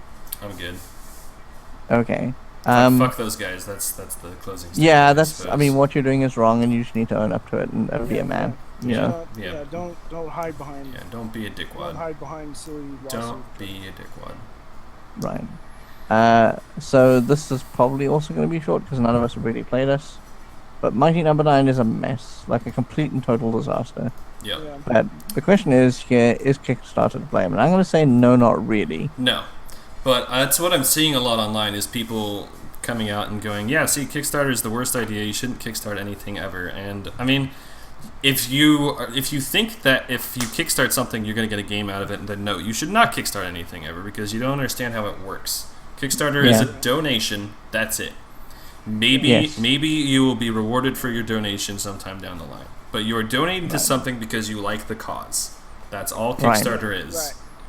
Right. Right now, there's a Kickstarter right now out that I'm even looking at doing, and I sort of don't like the Kickstarter idea, but a lot of it I do like. Mm-hmm. Yeah, because you are supporting an idea, and there's a chef's knife out there right now. I like to cook. There's a chef's knife out there right now called a Boulat chef's knife. This is a Kickstarter project, and it's a $120 knife, $120 or $150. Now the next comparable knife through their development and people looking at this costs $750. Right. So if you buy in on the Kickstarter for $90, you'll get a knife. Yeah. And it's a genuine actual folded steel. It's a 60-layer folded steel chef's knife that is going to last you for probably the rest of your life. Yeah, because that's normally how they build those things. Yeah, right. Yeah. And it's, I mean, it's not a stainless one. This is a real deal. And to Right. me, that's cool. That kind of thing is what you're looking for. You're looking for someone who's gonna to live up to a promise. And Yes. I don't know Unfortunately, that Mighty Number 9 games did are, that.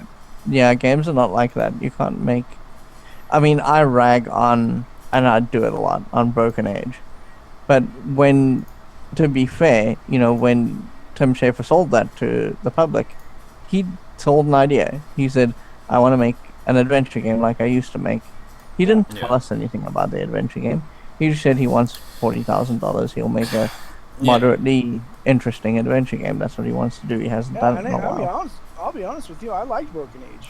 I haven't played it. I I've haven't wanted to played it. play it. I'm I sure. really I'm sure liked it's it. I great. thought It looked like fun, but I mean, at the same time, I don't know how they spent that much Got money the $3 million, on right? Yeah, half exactly. half the first game. $3 million didn't make that game. It made half of it. Yeah. I mean, and they then, certainly didn't need to hire like Elijah Wood and all these voice actors No, and stuff for They it. did not. That was mean- something they didn't have to do. And so, like I was saying, while I do rag on him a lot, you got to understand that when you're going to Kickstarter and you're saying, "I want to make something," you, as the buyer, have a very different idea of what you want to see, and the guy who's selling the idea has a very different idea of what he wants to make. Yeah. So between those two things, there's almost never going to be parity. So if you think that Kickstarter is the problem here, you maybe need to rethink how you consider Kickstarter. especially when you When we're look talking about games. when you look at the details of what happened with Mighty Number 9. I mean, everyone thought this is the original guy making Mega Man and stuff when he was one of the co-founders or co-creators Right. of Mega Man, and Right. yeah, that means a big deal. But you don't know what he did with the with it at all. And after he had announced the Kickstarter, one of the other guy who created Mega Man with him said he's a good businessman but not much of a creator, and people attacked the shit out of him for that. Mm. After seeing the game in its state after release for Yeah, people might God not knows be how many years, maybe he was right, because Yeah. he certainly was good at the business side. He got a shit ton of money. He led Yeah. people on for a long time, but doesn't seem like he delivered the best quality game in the world.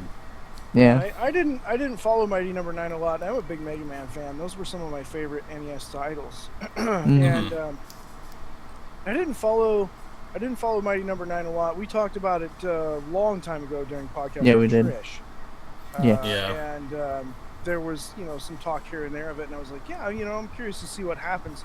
And then it sort of fell off my radar. Right. So, and yeah, from what people are saying, I was like, oh my god, how did this ever get released? Like, this is unbelievable. Yeah, well, people were pretty disappointed with it when they got to try it at PAX a year ago, and it sounds like there's no difference between it. Mm. Yeah. Which is unfortunate because it has Yeah, such a cool. but, I mean, but like, it's a really yeah. cool thing. Yeah, I think it would have been great if it turned out great. I think it's definitely something people want. People want a spiritual successor they to do. a Mega Man type game. Otherwise, you wouldn't have made $9 million to Right. make it. Right. But And I mean, it could still be fixed. But That's Yeah. true. Yeah, Another project.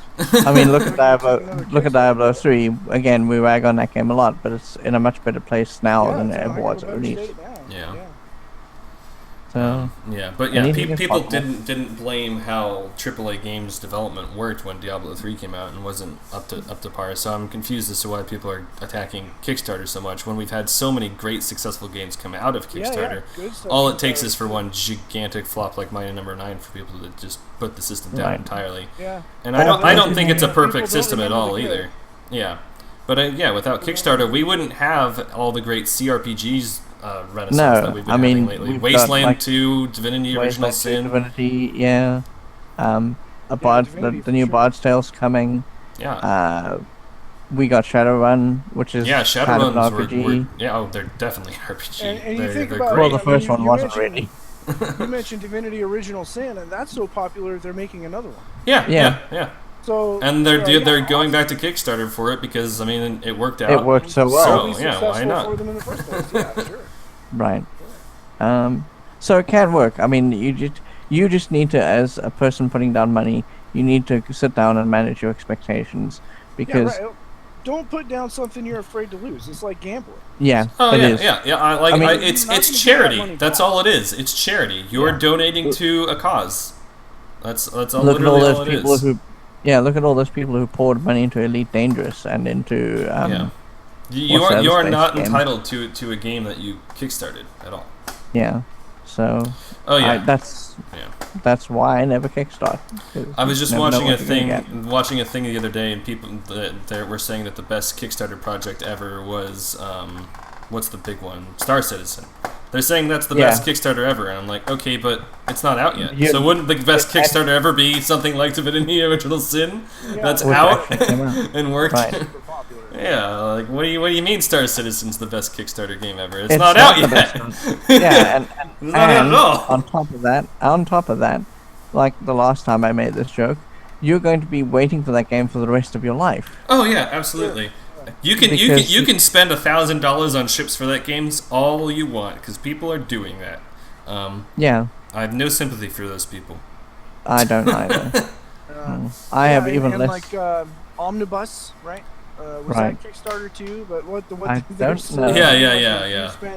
But the thing is that guy who was selling $7,000 on it, they give you a bus. They send you a But bus. that's a clever gimmick. The Star Citizen are selling in-game microtransactions for a game that isn't out yet. It's not there yet, right?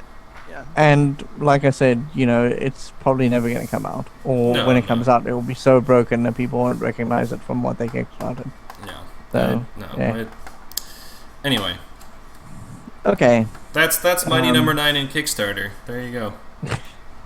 This other thing is also a can of worms. Oculus gives up on headset exclusivity. Palmaluki still tries to convince people that, exclusivity is good. Yeah. Exclusivity is never good. No, for anyone. Exclusivity sucks on every platform the thing about headsets, they're not even platforms, but yeah, exclusivity in gaming and really in general just sucks. But for those of you who don't know the story, Oculus has a storefront. It's like Steam or Origin or GOG, and the way it worked when Oculus first came out was that you had to buy the game on the store, and the headset itself was also tied to the store. So the only headset that worked on the store was the Oculus Rift. So if you spent $800 on a Vive and didn't have another $600 for an Oculus Rift, you couldn't play any of the games that you would buy through the Oculus store. Well, somebody made a mod that bypassed the requirement that from the store to the Oculus Rift. So you could use any headset on the Oculus store. You still had to buy the games on the store, but you could use whatever VR headset you owned. Oculus didn't like that at all, so they made a change. Well, screwed them over quite a bit, because then the only way you could play the game was to bypass the store entirely. So it encouraged piracy. Now they've switched it back to the original way, so people could still use the mod to get any headset working on the Oculus Store, but you had to go through the store. There you go. Hope that's not very confusing. But now, Looker Palmy, the founder of Oculus, is like, I don't know why people were so upset about it. The exclusivity is really, really good for us. It's good for the whole industry. I've got a quote for you here. The Oculus Studio stuff is going to remain exclusive to the Oculus Store and platform. That's not to say you'll never be able to play it on other hardware, but it's very much exclusive to the Oculus platform. It's fine, that's what all these storefronts do. When you're looking at some of the other things where sometimes you have devs come to us and say, hey, we need help finishing our game, we want to make this game bigger and better. We asked those guys launch on Oculus first, they're going to help them fund that. We don't ask them to stop developing for other platforms. We didn't tell them they can't launch on other platforms. In those cases, they're going to be coming out on other platforms aside from Oculus in the future. So it's still stupid. It is. Like, there's no other way to put it. It's just stupid. As you said originally, headsets are not platforms. The closest one we might have to that, so far, there may be others that develop, but so far the closest one I think we're going to have to that is PlayStation's, because it's going to have its own processor. And stuff. But you still can't even call that a platform, because it's not going to run on its own power supply. No, it's going to run off of your PlayStation 4. So right. And they're saying it'll probably be able to get it to work on PC as well, which I wouldn't be surprised if they don't. Somebody else will. And I don't think they'll have a problem with that, because that means more people will play their games. I think if they do that for PC, it's going to become very popular because again, it's going to have its own processor, so it's going to be like having an extra. Oh yeah, it's going to be crazy. That will greatly the requirements for your requirements for VR. Yeah, that'd be really helpful, especially considering the headset's supposed to only be $400. It's the cheapest one and probably the most powerful, which is crazy. But they also are a giant company, so. Yeah, sure. Yeah, Razer's doing one too. Razer's going to do one too, yeah. And but at any rate, yeah, that I think is going to be excellent. But yeah, sidetrack. No, the Oculus team has no idea what they're doing, because really all they're doing with their exclusivity is basically saying, okay, you buy it on our store, where we've said in the past that we're selling headsets at a loss, so we're not going to get any extra money for funding the game that way. So the only way you're going to get our funding is through buying it through the Oculus store. But we don't want you to play it if you have this other headset. That doesn't make any sense. Mm-hmm. They're deliberately trying to hinder themselves and in turn the entire VR platform that is trying to gain momentum, and they're literally stifling it for their own need. Thanks, Facebook. Yeah, I mean, that's how exclusivity works, though. It only benefits the publisher. If anyone tries to tell you anything else, they're telling you a lie. Yeah, and it's really stupid, because you'd think they would look at the long term, but no, they just want their short term goals. Because the long term, if VR actually became a household thing, then it wouldn't fucking matter. They'd make tons of money from no matter if it's open or exclusive all the time. But because they're just like, but alienating people is not going to make it a household thing. No, but they don't want to. They don't care about that. They just want people to buy their shit. Okay, so here's normally how this happens. You get the CEO at the top who doesn't care. He cares about the bottom line. So for him, this PR disaster isn't really even a disaster. It's a long-term way to make money. So when they say, we're going to be exclusive, what they're really saying is, we don't think we're making enough money. This is how we're going to make money. That's literally what it boils down to. It's the same with the marketing people. The marketing people are trying to sell you exclusivity because it means more money for them in the very short term. It doesn't matter to them about the long term, because the long term is a PR thing that exists in the mists. And they'll worry about it when they get there, like 6 months down the line, and now their reputation is damaged. Like, look at EA. EA took years to kind of get themselves out of the mud, but EA didn't really care. No. They sort of eventually cared, probably because they were losing market share to Steam, and to that kind of thing. But that was the only thing that made them start going, oh wait, we need to look at Origin and fix Origin. Yeah. So, to them, that damage, the PR damage, doesn't matter. All that matters is the money. Alright. Yep. That's a fun, positive note to leave that on. All they care about is the money. All they care about. Well, I'm the grumpy guy. That's my job. No, it's true though. It's not wrong. You're not mistaken. Kittens are cute. There we go.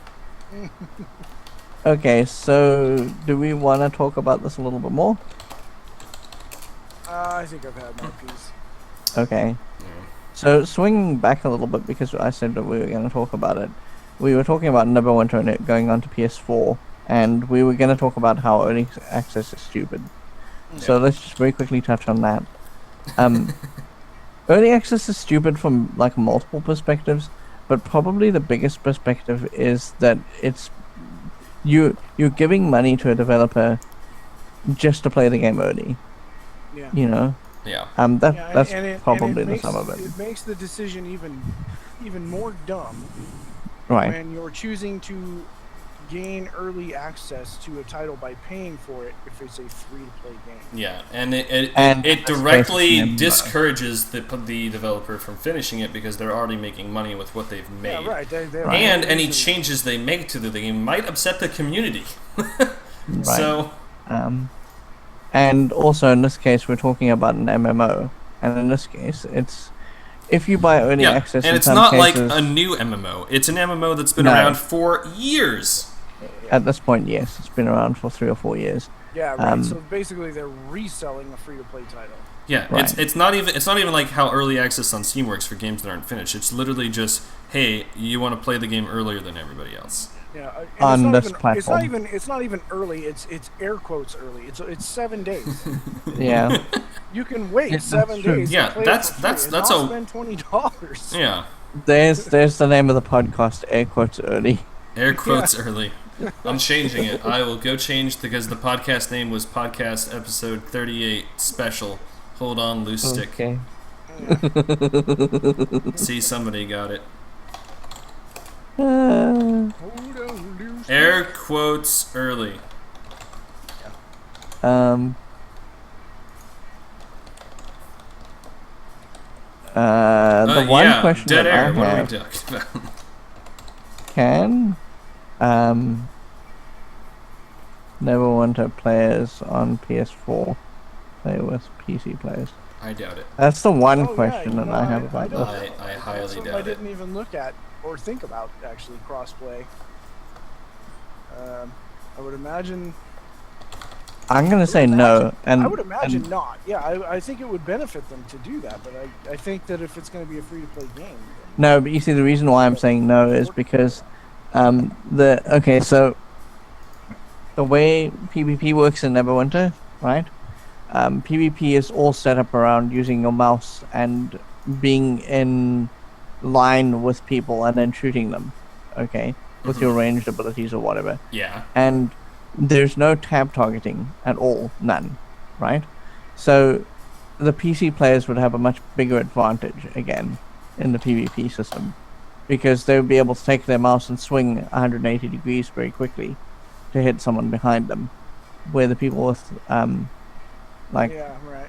a controller would have to physically yank the stick, turn left at whatever the speed the controller allowed them to turn left at to Yeah. get 180 degrees. So I don't think that it will happen that way. I don't know. It doesn't. Yeah, I was right. Neverwinter came out for PC in 2013. So they don't say. Actually, nothing I've read so far says whether or not you'll be able to play. Here's a Reddit thread. Hello, Reddit. How are you doing? Wow. Well,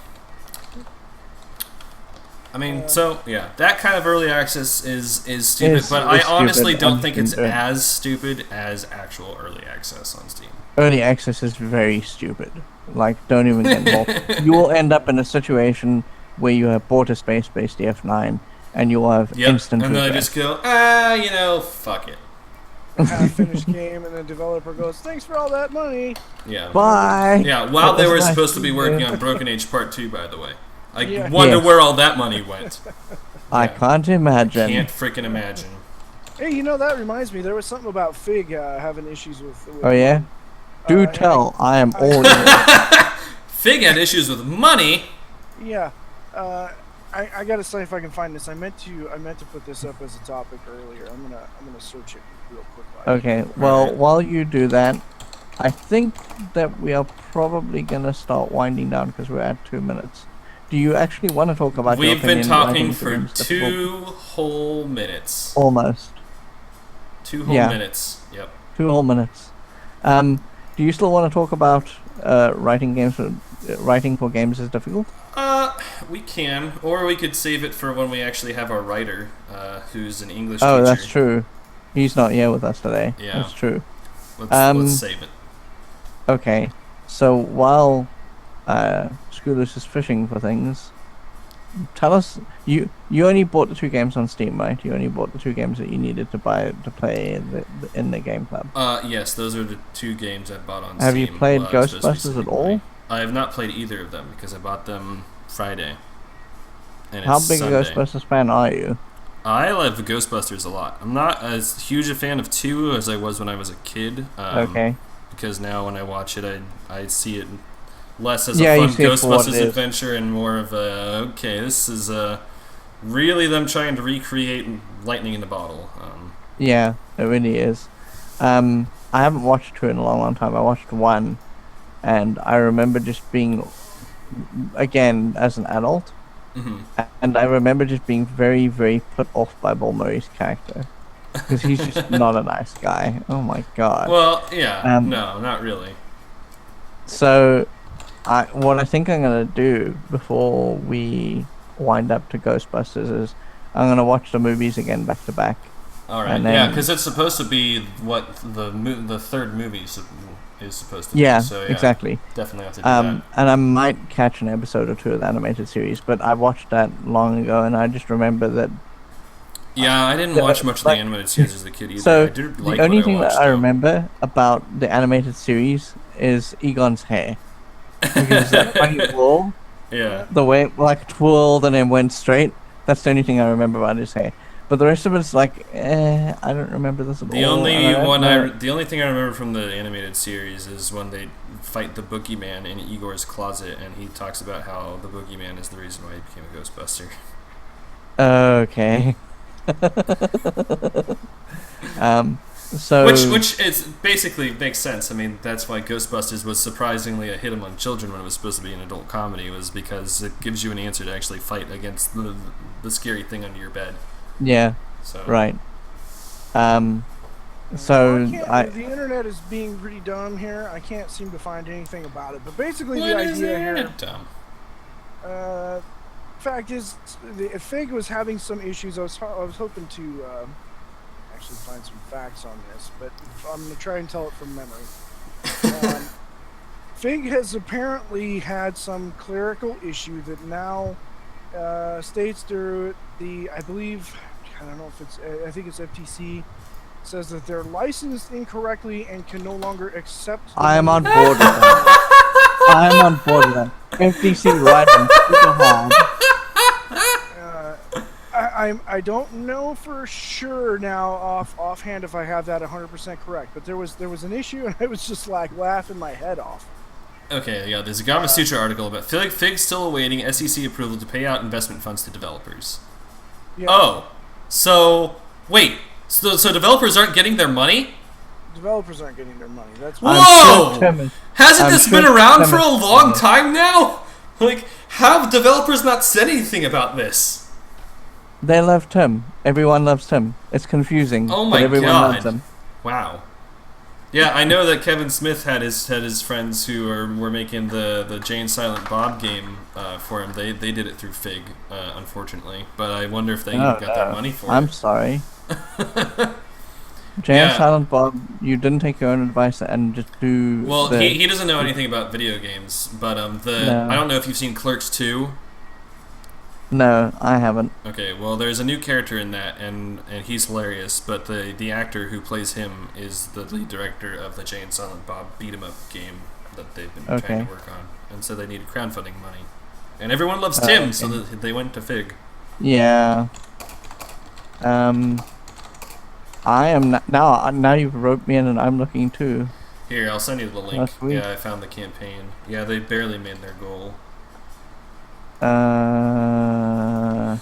Okay, we're getting sidetracked off of the podcast. Which is not what we're supposed No, to this is breaking news. This is breaking news. Developers who are asking for people's money aren't getting the money to make the games they're asking their fucking money to make for. That's breaking news. What are you talking about? We gotta talk about this shit. That's ridiculous.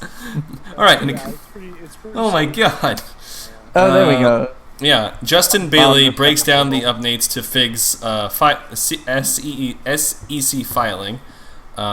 Our prior structure called for creating an individual limited liability corporation, okay, LLC, that's normal, for each game co-published by Fig. Wait, you had to create a completely new company for each game, but the developers should already have their own company.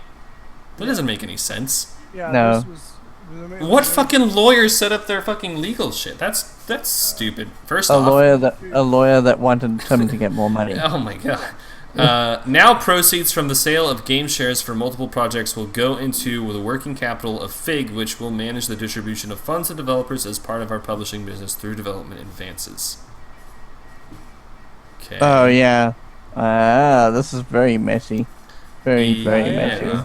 They're gonna be they're litigating. So yeah, because before any project that was giving money to Fig would go to whatever project they deemed fit. So now their shares from multiple projects will go into the working capital of Fig. So it's just going into Fig stocks directly, and then Fig stocks. I told will- you, oh it's my all God. about Tim. Tim wants more money. Yeah. Developer Well, payout to be fair, and no Fig is like longer. one of 6 people who co-founded Fig, but it was most famously put on the face of Tim because Psychonauts 2 being the striving arch of the figure. Isn't he the guy who thought up Fig? I'm so confused. There are 6 co-founders of Fig. Okay. The reason why you immediately think Tim Schafer with Fig is because the thing that Fig announced with was Psychonauts 2. Was Psychonauts, right? Yeah. And I was like, in my mind, he is one of the people responsible for Fig. He is. He's one of 6. Okay. Yeah. Okay. The one good thing I'm reading about this now, finally, since I'm seeing this, is that developer payouts will no longer occur as a lump sum in advance and will now be tied to milestones, which means that they have to make progress to get paid. So maybe that means maybe you'll actually get complete games. Nope. Yeah. Well, the comment on the Gamasutra article sums it up perfectly, and it's hilarious. Yeah. I find it interesting that despite their effort to be different from traditional publishers, they've ended up adopting the much desired milestone to payment method anyway. Yep. Yeah. So, yeah, the whole argument for Fig is no longer. It's no longer it's completely invalidated. That's what this means. Well then. Wow, that is crazy. Oh, God, I hope these games get made. I feel so bad for all these fucking developers who put their trust in this shit. That sucks. That's people's livelihoods, for fuck's sake. You can't fucking play games with this bullshit. Go fuck yourselves. It's Tim. God, that just pisses me off. Right. Anyway. Breaking news. Fig is silly. Okay. Yeah, so, that's not really breaking news, I suppose, is it? So. No. Do we want to do game releases? Do we have something else? Yeah, we do. I keep on hovering over closing, but you're right. We need to go and do game releases because we haven't done that. Yeah. All right. First up here, we have the sequel to the Banner Saga, very unoriginally titled The Banner Saga 2. People might remember the Banner Saga as being the game that King decided to take to court over for trying to trademark the word saga. We all remember when Peter Jackson tried to claim the word trilogy for the Lord of the Rings, and then no other film series could have the word trilogy in the title, I'm sure. Yeah, that's fucking stupid. That didn't actually happen, by the way. But yeah, Banner Saga 2. It's good that the developer didn't go under the heavy weight of the monster that is King, and has made a sequel to a game that people seem to like. Oh, also, in related news, they are not going to release that in Linux. They've just given up on Linux completely. Well, Linux development's pretty hard unless you're making it in an engine that directly supports it.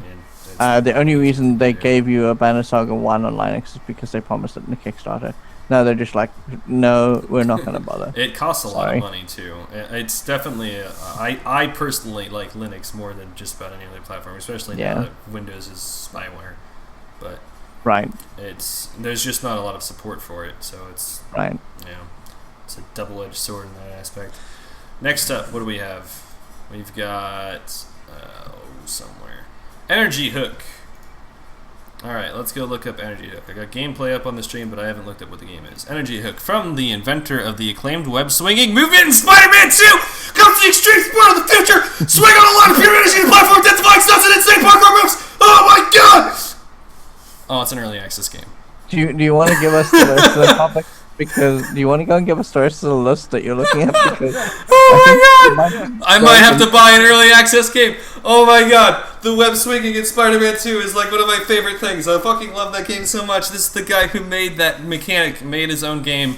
It looks pretty early accessy, definitely. It looks pretty early. Oh my god, it does not look good. I was so ready to shit all over this game, and now I'm just really... I want it to be good. You were so excited, now you're not. I want it to be good now! That was adorable. You completely blue screened, and now you're like, oh. I mean, the gameplay looks... the gameplay looks fine. Let's just hope. I mean, really, it just looks like they kind of need some art assets and maybe some finer retouchings on it. But yeah, it's I'll keep an eye out. I'm gonna keep an eye out for it. But oh my god. Well, if he's working for himself, he's probably not. That probably means the Spider-Man actual game is probably not going to have good web swinging. What you're gonna need to do on the description for this podcast is at like 150 or whatever, 152. Headphone users rip. I'm sorry. Spider-Man 2. It's important. Okay, Cam. What else do you have there for us? I'm trying to. I'm still You're trying looking to at. calm yourself down. I'm calming myself. Okay. Next up, we have Fury. One of those. What? F-U-R-I. Oh, Fury. It's gotta be Fury. The screenshots and gameplay look pretty cool. The description is very short. The jailer is the key. Kill him and you'll be free. Aw, and it rhymes. Adorable. It's a bullet hell looking platform action / hook game with a cool art That's style. adorable. It looks pretty cool. That looks like fun. Okay, so I'm looking at Steam. Okay. Uh-huh. It says please enter your birthday to continue, and it's auto set to 1 January 2016. And when I press enter, it says please enter a valid date. Yeah, that's not a real Oh date. God, Steam. That is a real date. I was born Yeah. on 1 January 2016. Let's try again. Nope. 1 January doesn't exist to Steam. Maybe 2 January does. Nope. That's not valid either. How about 1 January 2015? Steam, I hate you. How many Oh no, times- it likes how that. many times- You can be a year old and you can access Steam. Anyway, by the way, Sorry, Banner because- Saga oh, no. 2 and Energy Hook were coming out to the PS4 on July 5th. Hilariously, it then says, sorry, but you're not permitted to view these materials at this time because you're too young. Yeah, I don't know why. Is it just because the guy has a sword? I mean, is there like language or something? The game doesn't look all that violent. There's nothing. Nothing Yeah, I don't see any dicks flopping around or tits flying out anyway. There's no So blood. yeah, Okay, yeah, there's well, there's not even blood. Yeah, what the hell? That doesn't make any sense. And it Anyway, remembers, it set a cookie, so when I changed my date to 1960, it's still sorry, but you're not permitted to view these materials at this oh, time. that's good. Oh no. Yeah, you might have to open a private tab or whatever. That's weird, Cat. Yeah, I No, mean, I it looks don't like care fun. enough. This boss fight that is going on here looks like a ton of fun. Yeah, it looks pretty cool. It looks like it's actually got mechanics and Yeah, it's good when games have mechanics. Kind of a Yeah, cool surprise. color. It's colorful. Yeah, it is colorful. Unlike Everybody's Gone to the Rapture, which only has one mechanic. All right. Well, yeah, that comes out on July 5th on the PlayStation 4 and the PC. So that Okay. looks like it'll be fun. Hopefully, it turns out to be pretty good. Next up, we've got a game called Loose-stiq. Okay. There's the gameplay and there's the website. Loose-stiq is an explorative action-adventure game set in the perilous environment of the Bermuda Triangle. Select your hero and recruit a ragtag crew of survivors who can help you navigate the hazardous island chain. Yeah, they lost me already.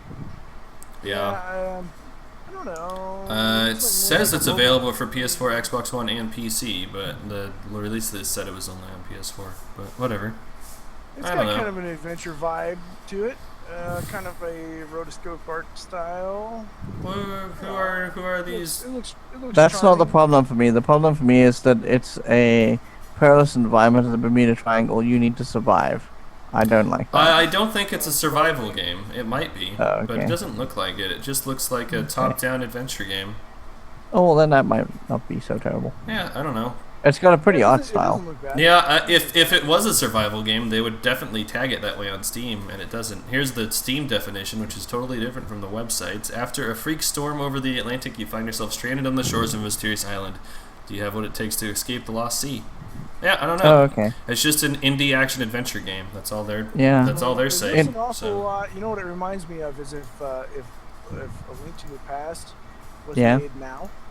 Yeah, Oh, yeah, maybe, yeah. yeah. Wiping trees away. Yeah, with like a Wind Waker art style. Yeah, totally. Right.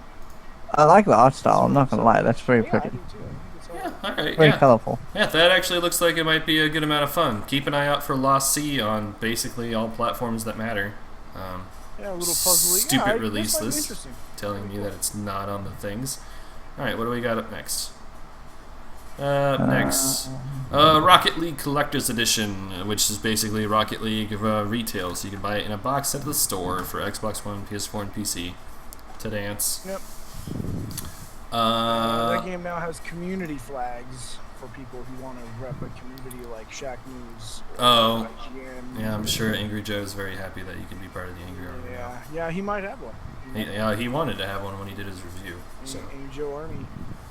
All right, cool. Next up, we have Romance of the Three Kingdoms 13. Just in case you were confused with numbers, they've made it more confusing. 13? What happened to the rest? I have no idea. The ultimate depiction of the Three Kingdoms, a heroic drama of a gathering of legends. With this as the concept behind Romance of the Three Kingdoms 13, we have compiled an experience that will immerse you even deeper into the world of the Three Kingdoms with human drama. That's in quotes. Air quotes, human drama. Air quotes, human drama, seen through Amazing. the... Air quotes, human drama. No, hold on. It's great, because here's how the description ends. Human drama, quote unquote, seen through the... That's it. That's it. Amazing. It has mixed reviews, both recent and overall. I'm not surprised. Well, I'm sorry, be guys. surprised even more when it comes to the PlayStation 4 on July 5th. Romance of the Three Kingdom, guys. I'm sorry, but you've been doing that for like almost 30 years now with the yearly release of that game. Please stop. Do something else. Carry on. Alright, carrying on, we have The Room 2. Yay. Not excited at all. Carry on. I've never heard of The Room, but I'm going to read the description for The Room 2 before Okay, we sure, carry go on, ahead. Gray, because I'd like to know what this game is. I like to give games a chance. This is saying it's an indie adventure puzzle game. I like those kind of games. Why do you have against those kind of games, huh? And it's not even the number 2. They spelt it out. They took the time and effort and money Took the time to say TWO. to spend on 2 extra characters. They could have just used the number 2. It would have been cheaper for marketing. But they didn't pull a Lucas. They didn't change. They didn't change Revenge to Return. They stuck with 2. All right. They could have made it TOO and said also. Yeah, the Revenge as well. Also. Anyway. Unique events transport you to the halls of a long-forgotten crypt. The only means of escape lie within a stone pedestal, along with a note from your mysterious ally. His words promise assistance, but only serve to entice you into a compelling world of mystery and exploration. Oh yeah, I hate it when I'm trying to get assistance, but I only get enticed into a compelling world of mystery and exploration. I hate it when that happens. Yeah, I mean, that looks interesting enough, sure. Do you like puzzle games? You want to find out how to open a box? It looks like that's your game. Yeah. Yeah, Gray. Jeez. Give these poor indie devs an adventure. Who are you? Give them a chance. What are you, Activision? Yes. I am all of Activision. Yeah.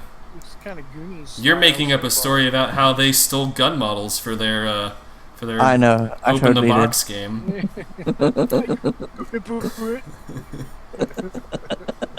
All right. Next up, we have a game called Castle Storm coming out for the Rift and Gear VR. It looks like Angry Birds. I'm not sure why that needs to be a VR game. Because everyone's going to try everything on VR at least once at this point. That's just how that Welcome works. to the world of Castle Storm, a super genre mashup of 2D physics destruction mashed with tower defense brawler. Castle Storm was born out of the fond memory of building and destroying Lego castles. Yeah, I'm sure it has nothing to do with the success of Angry Birds. Not at all. None whatsoever. They are pure artistes, and that is why the game has very positive overall reviews and mixed recent ones. But could be. Yeah, it's basically Worms It's or Angry Birds. yeah. It's. I guess Worms is probably more accurate because you can actually control individual characters as well. But yeah, that's a game. Next up, what do we have? Inside the PC. For the PC. It's a game called Inside. Gonna be for the PC. It looks fucking creepy as shit. And very dark. Which is why I'm not going to play it at all. Very short description once again. Hunted and alone. A boy finds himself drawn into the center of a dark project. The dark one. Nice and descriptive. Sure. And he That has tells a me flaming all I box wanted of to head. know. Yeah, it looks like a 2D puzzle creep fest. There's a blob Yeah. made of a bunch of human corpses. Great. Yep. Yeah. Sounds Yeah, delicious. it Look looks at the it's stream. pretty cool. It does. I like I think it looks cool, yeah, but I'm gonna. Okay, that's creepy enough. Done for me. All right. Next up, we have The Lion's Song, Episode 1, Silence for the PC, coming out July 7th. Castle Storm and Inside are also coming out July 7th. Let's look at The Lion's Song. What do we got Alright. here? The Lion's Song, Episode 1, Silence, draws the player into the life of a talented young composer, Wilma, preparing her breakup concert, the defining moment of her career. Searching for inspiration, she escapes from the pressure for success to the solitude of the Australian Alps. This looks like... 16 colors. Yeah, I was going to say, this looks like a Grey Wolf game. The premise sounds great. I actually might check this out once it comes out. And they're not doing early access, so that's nice. That's Well, good. they came from Greenlight. Well, I mean, that's how you get a game on Steam if you're an indie guy and you don't want to do an early access bullshit thing, so... I'm far more okay with the Greenlight system than early access, because Greenlight is, we have a done game, we would like to get it on Steam, please vote for our game. And that's how Yeah. democracy works. It's also how popularity contests work, so there's some problems there, but hey. Anyway, Oh, actually, this does look pretty interesting. yeah. Except I'm getting mild horror vibes out of it, so I don't know. I'm not getting any horror vibe out of it, but sure. Told you it looked like a Grey Wolf game. I think it'd be fun. I might check it out later when it comes out. Yeah, that looks pretty good. Oh God! Next up, we have a game You called. sound terrified. Well, I found the horror game, Grey Wolf. I found a game called the next game coming out, also on July 7th for the PC, is a game called Nurse Love Addiction. Oh no! I'm looking for the Steam. I'm looking at the Steam page now. I'm still not permitted to view it because of my getting early. Amazing. Oh boy, I don't have the Steam page up. And follow Asuka Osachi, a ditzy girl training to become a nurse at Tetio Nursing Wait, School. stop! It's a dating sim. Experience the story of her and her classmates as they discover love, medicine, and adulthood. Oh goodness. Yeah, I discovered adulthood when I'm training to become a nurse. All the time. Yeah. You can get anything on Steam. Anyway. Yeah, sadly you can. Alright, so there's that. Next up, coming to the Xbox One and PlayStation 4, you got some good old car combat and Carmageddon Max Damage. Easily the worst of all the Carmageddon games, but, I mean, it's still Carmageddon. And a nurse just exploded on the live stream. Or not a nurse, a nun. Lots of nuns getting killed. And penguins. All sorts of fun stuff. It's Carmageddon. I mean, Yeah. Yeah. nuns and penguins. Nuns and penguins. Oh, That's how it man. works. Also coming out for the Xbox One and the PlayStation 4 is a great classic game that I enjoyed greatly and really wanted to be able to play it on VR, but unfortunately they've given up support for it, and that would be Hawken, which is a mech multiplayer battle game where you just Yeah, it's Titanfall without the pilots, basically. When I was playing MechWarrior Online, Hawken was still on its way, and man, it looked cool. Oh god, it's a lot of fun. If you haven't tried it, try it out. It's a ton of fun. People who tried it in VR said it worked perfectly because you're just sitting in a cockpit and you're in a mech and you fly around and shit. Yeah. So, Yeah, yeah, it looks PS1 and super Xbox, PS1 and Xbox 4. You know what you mean. You know what I mean. You guys can play Hawken now. It's still in early access. Jesus. Well, it's free to play now at least. So, downloadable content for this game, $60. Or not $60. Yeah, of course there is. $109 of DLC. There's one Wow. there's one that costs exactly $60 though.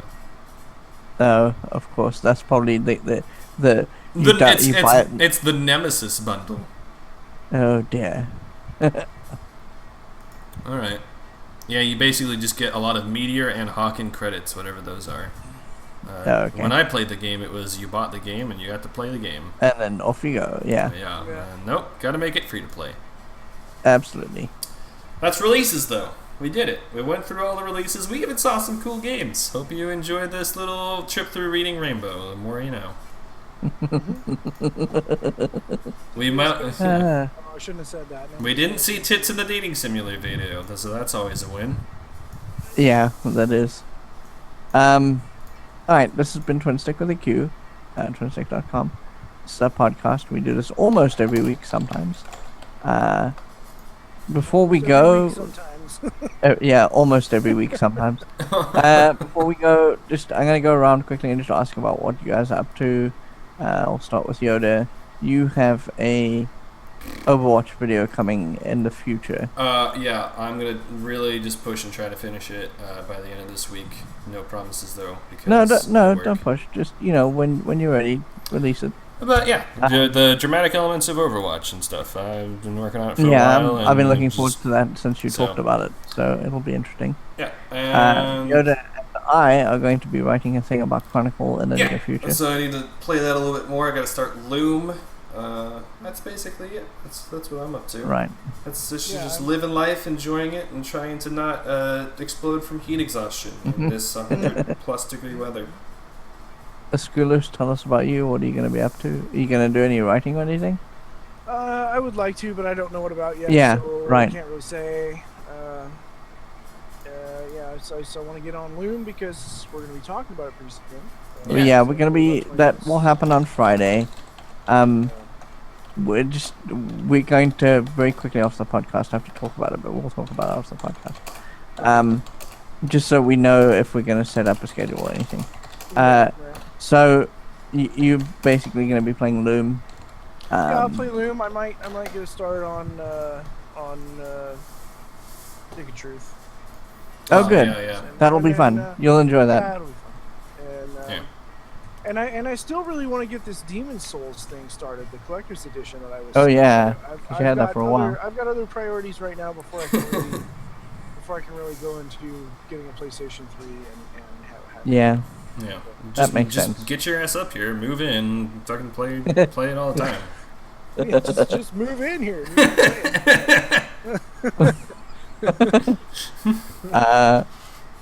Okay. For me, I'm gonna be doing. There's a King's Quest 6 review coming tomorrow. The week after that, there'll be Chronicle. The week after that, there's an article that I've been thinking about for a little while, which I'm gonna start writing and putting together. And then after that, I don't know. I have a feeling that a Blind Legend won't be very long, and I'll be able to review that at the end of the month, but we'll see. Oh, cool. But that looks like the month for me. I'm gonna be playing Quest for Glory 3 from next week onwards. A Blind Legend, like I said, and also I'm gonna be playing Loom because we need to talk about it on Friday. Yep. So that's it for me. That's it for the podcast. You can find the podcast. Quick update on those Titanfall comments. That is my new favorite one. I'd suggest never writing an article again. Oh, that is wonderful. That person needs to keep on giving you it's good criticism. It's good criticism. I know exactly what he didn't like, and I know what to improve on next time. Yeah. Oh well, I guess it's not supposed to be a next time. Is the whole thing, right? Yeah. He needs to keep giving you positive reinforcement, just like that. Oh dear, Reddit, don't listen to us. We don't like you all the time. Yeah, I don't really care.